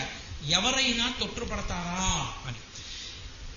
ఆ శృక్కు శృవాలు పట్టుకుని హవిస్సు చేత్తో పట్టుకుని అలా సిద్ధంగా మంత్రభాగాన్ని అలా వింటూ కూర్చున్నారు. దత్తు నోటి వెంట స్వాహ అనేటప్పటికీ వేసేవారంతే అగ్నిహోత్రం. నేను ఎన్నో చోట్ల చూశా. చెప్పేవాడు ఓ అల్లరి, వాడు మధ్యలో సెల మాట్లాడతాడు. చేసేవాడు ఓ అల్లరి. స్వాహ చెప్పిన పావు గంటకి వీడేస్తాడు. ఏది? అగ్నిహోత్రులే చెయ్యి చాపి చెయ్యి బుద్ధిహీనుగా వెళ్ళిపోతాడు. స్వాహ అన్నాక వెయ్యాలి. శృక్కు శ్రోవం అన్న మాటకు అర్థం అదే. శృక్కు శ్రోవం అంటే అవి విస్తరి, ఈశ్వరుడికి వేసిన విస్తరి. అందుకే ఇలా బోర్లా చూపించి కదా వాడతాం, వాటిని శుద్ధి చేసి వాడతాం. అటువంటిది ఇవాళ నాకు గొప్ప తృప్తి ఉంది. చాలా గొప్ప యాగానికి వెళ్ళాను. చాలా మంచి పూర్ణాహుతిలో నేను పాల్గొన్నానని నాకు పరవశం కలిగింది. నేను ఒక మాట అంటే నొచ్చుకోకండి. ఇవాళ రుద్రయాగం పొద్దున్న చూడని వాళ్ళు ఎవరో వాళ్ళు దురదృష్టవంతులు. మళ్ళీ అటువంటి మంత్రోచ్చాటనం, అటువంటి హవిస్సు ఇవ్వడం అంత తేలికైన విషయం కాదు. ఇక ముందు ఎప్పుడైనా భరద్వాజ రుద్రాభిషేక సంఘం వాళ్ళు ఏదైనా కార్యక్రమాన్ని రూపకల్పన చేస్తే తక్కువ స్థాయిలో అంచనా వేయకండి. తప్పకుండా వెళ్ళి అభ్యున్నతిని పొందండి. కాబట్టి అంత గొప్ప క్రతువుని చూశాను. ఆ హవిస్సు దేవతలు పుచ్చుకుంటారు. అందుకే ఎక్కడ దేవతలు హవిస్సు పుచ్చుకుంటారో వాళ్ళు తృప్తి పొందుతారు. వాళ్ళు తృప్తి పొందితే ఏం చేస్తారంటే, ఏమిట్రా ఇంత 11 రోజుల పాటు 11 ఆవృత్తులు చేసి ఇచ్చారు. ఆయన ఇంత పుచ్చేసుకుని చిన్న చిన్న కోరికలు తీర్చి పెడతాడా? పాపం ఈ నెల్లూరు పట్టణం వాళ్ళు ఇంత చేశారా, పాపం తెలియలేదు, చాలా మంది రాలేదు, అయినా వీళ్ళందరికీ పనికొచ్చేదోడు చేస్తానంటాడు. వర్షం కురిపిస్తాడు. అందుకే పూర్ణాహుతి అయిపోయిన తర్వాత ఈశ్వరుడు ప్రీతి పొందాడు అని గుర్తు ఏమిటంటే, ఋత్విక్కులు ప్రాంగణం విడిచి వెళ్లకుండా ప్రతిబంధకం చేయకూడదు. వాళ్ళు వెళ్ళిపోయి కడుపు నిండా అన్నం తిని అంత మంత్రభాగం చెప్పి డస్సిపోయిన ఉరప్పంజనానికి సేద కల్పించుకోగానే అంతే ఆకాశంలోంచి వర్షపు చినుకులు పడ్డాయి. ప్రదోషవేళ మళ్లీ వర్షం పడింది. అంటే ఇప్పుడు ఇక్కడ జరిగిన యాగం మీ నెల్లూరు పట్టణానికంతటికి రుద్ర కవచం కట్టింది, కాపాడుతుంది. కాబట్టి ప్రతి ఊళ్ళో చక్కగా ఇటువంటి సంఘాలు ఇటువంటి కార్యక్రమాల్ని చేస్తూ ఉండాలి. పరమేశ్వరుని యొక్క నిర్హేతుక కృపాకటాక్ష వీక్షణముల చేత మరింత బలాన్ని సంపత్తిని పొంది భరద్వాజ రుద్రాభిషేక సంఘము ఇలాగే ఎన్నో కార్యక్రమాలు చెయ్యాలని చదువుకున్నందుకు, విషయం తెలుసుకున్నందుకు, అదిగో ఆ బ్రహ్మస్థానంలో ఉన్న వ్యక్తి ఎంత ఉదారంగా ముందుకొచ్చి ఎలా నడుం కట్టుకుని చేశారో అలా చేసేవాళ్ళు ఇంకా ముందుకు రావాలని, వయస్సులో ఉన్నవాడు మంత్రభాగం బాగా చెప్పగలిగిన దత్తు ఎన్నో యాగాలలో ఇంకా ఇలాంటివి చేసి ఈశ్వర కృపకి పరిపూర్ణంగా పాత్రుడు కావాలని నేను మనస్ఫూర్తిగా పరమేశ్వరుని పాదములు పట్టి ప్రార్థన చేస్తూ, మా రాఘవేంద్రరావు గురించి నేను అసలు ఆశీర్వచనం లోపల ఈశ్వరుడి పాదములు పట్టి ప్రార్థన చేసి ఎప్పుడూ చేస్తూనే ఉంటాను. కాబట్టి మీ అందరికీ కూడా నేను ఏమీ చేయకపోయినా పెద్ద తిప్పుకుంటూ ఇవాళ పొద్దున తెల్లవారకట్టకొచ్చి పూర్ణాహుతి చేసి అక్కడ కూర్చుని యమబృదం స్నానం చేసి 4 మాటలు చెప్పమంటే తెలుసో తెలియదో చెప్పినా మీ అందరూ ఇంత ఇరుగ్గా కూర్చుని కూడా విని భగవంతుడి గురించి సంతోషించినందుకు మీ భక్తి చూసి పరవశించిపోతూ నాకు ఇటువంటి అవకాశాన్ని కల్పించిన మీ అందరికీ నా హృదయపూర్వకమైనటువంటి కృతజ్ఞతాభివందనములను ఆవిష్కరిస్తూ స్వస్తి. మంగళాశాసనపరై వదాచార్య పురోగమై సర్వైశ్చ పూర్వైరాచార్యై సత్కృతాయాస్తు మంగళం. మంగళం కోసలేంద్రాయ మహనీయ గుణాత్మనే చక్రవర్తి తనూజాయ సార్వభౌమాయ మంగళం. ఉమాకాంతాయ కాంతాయ కామి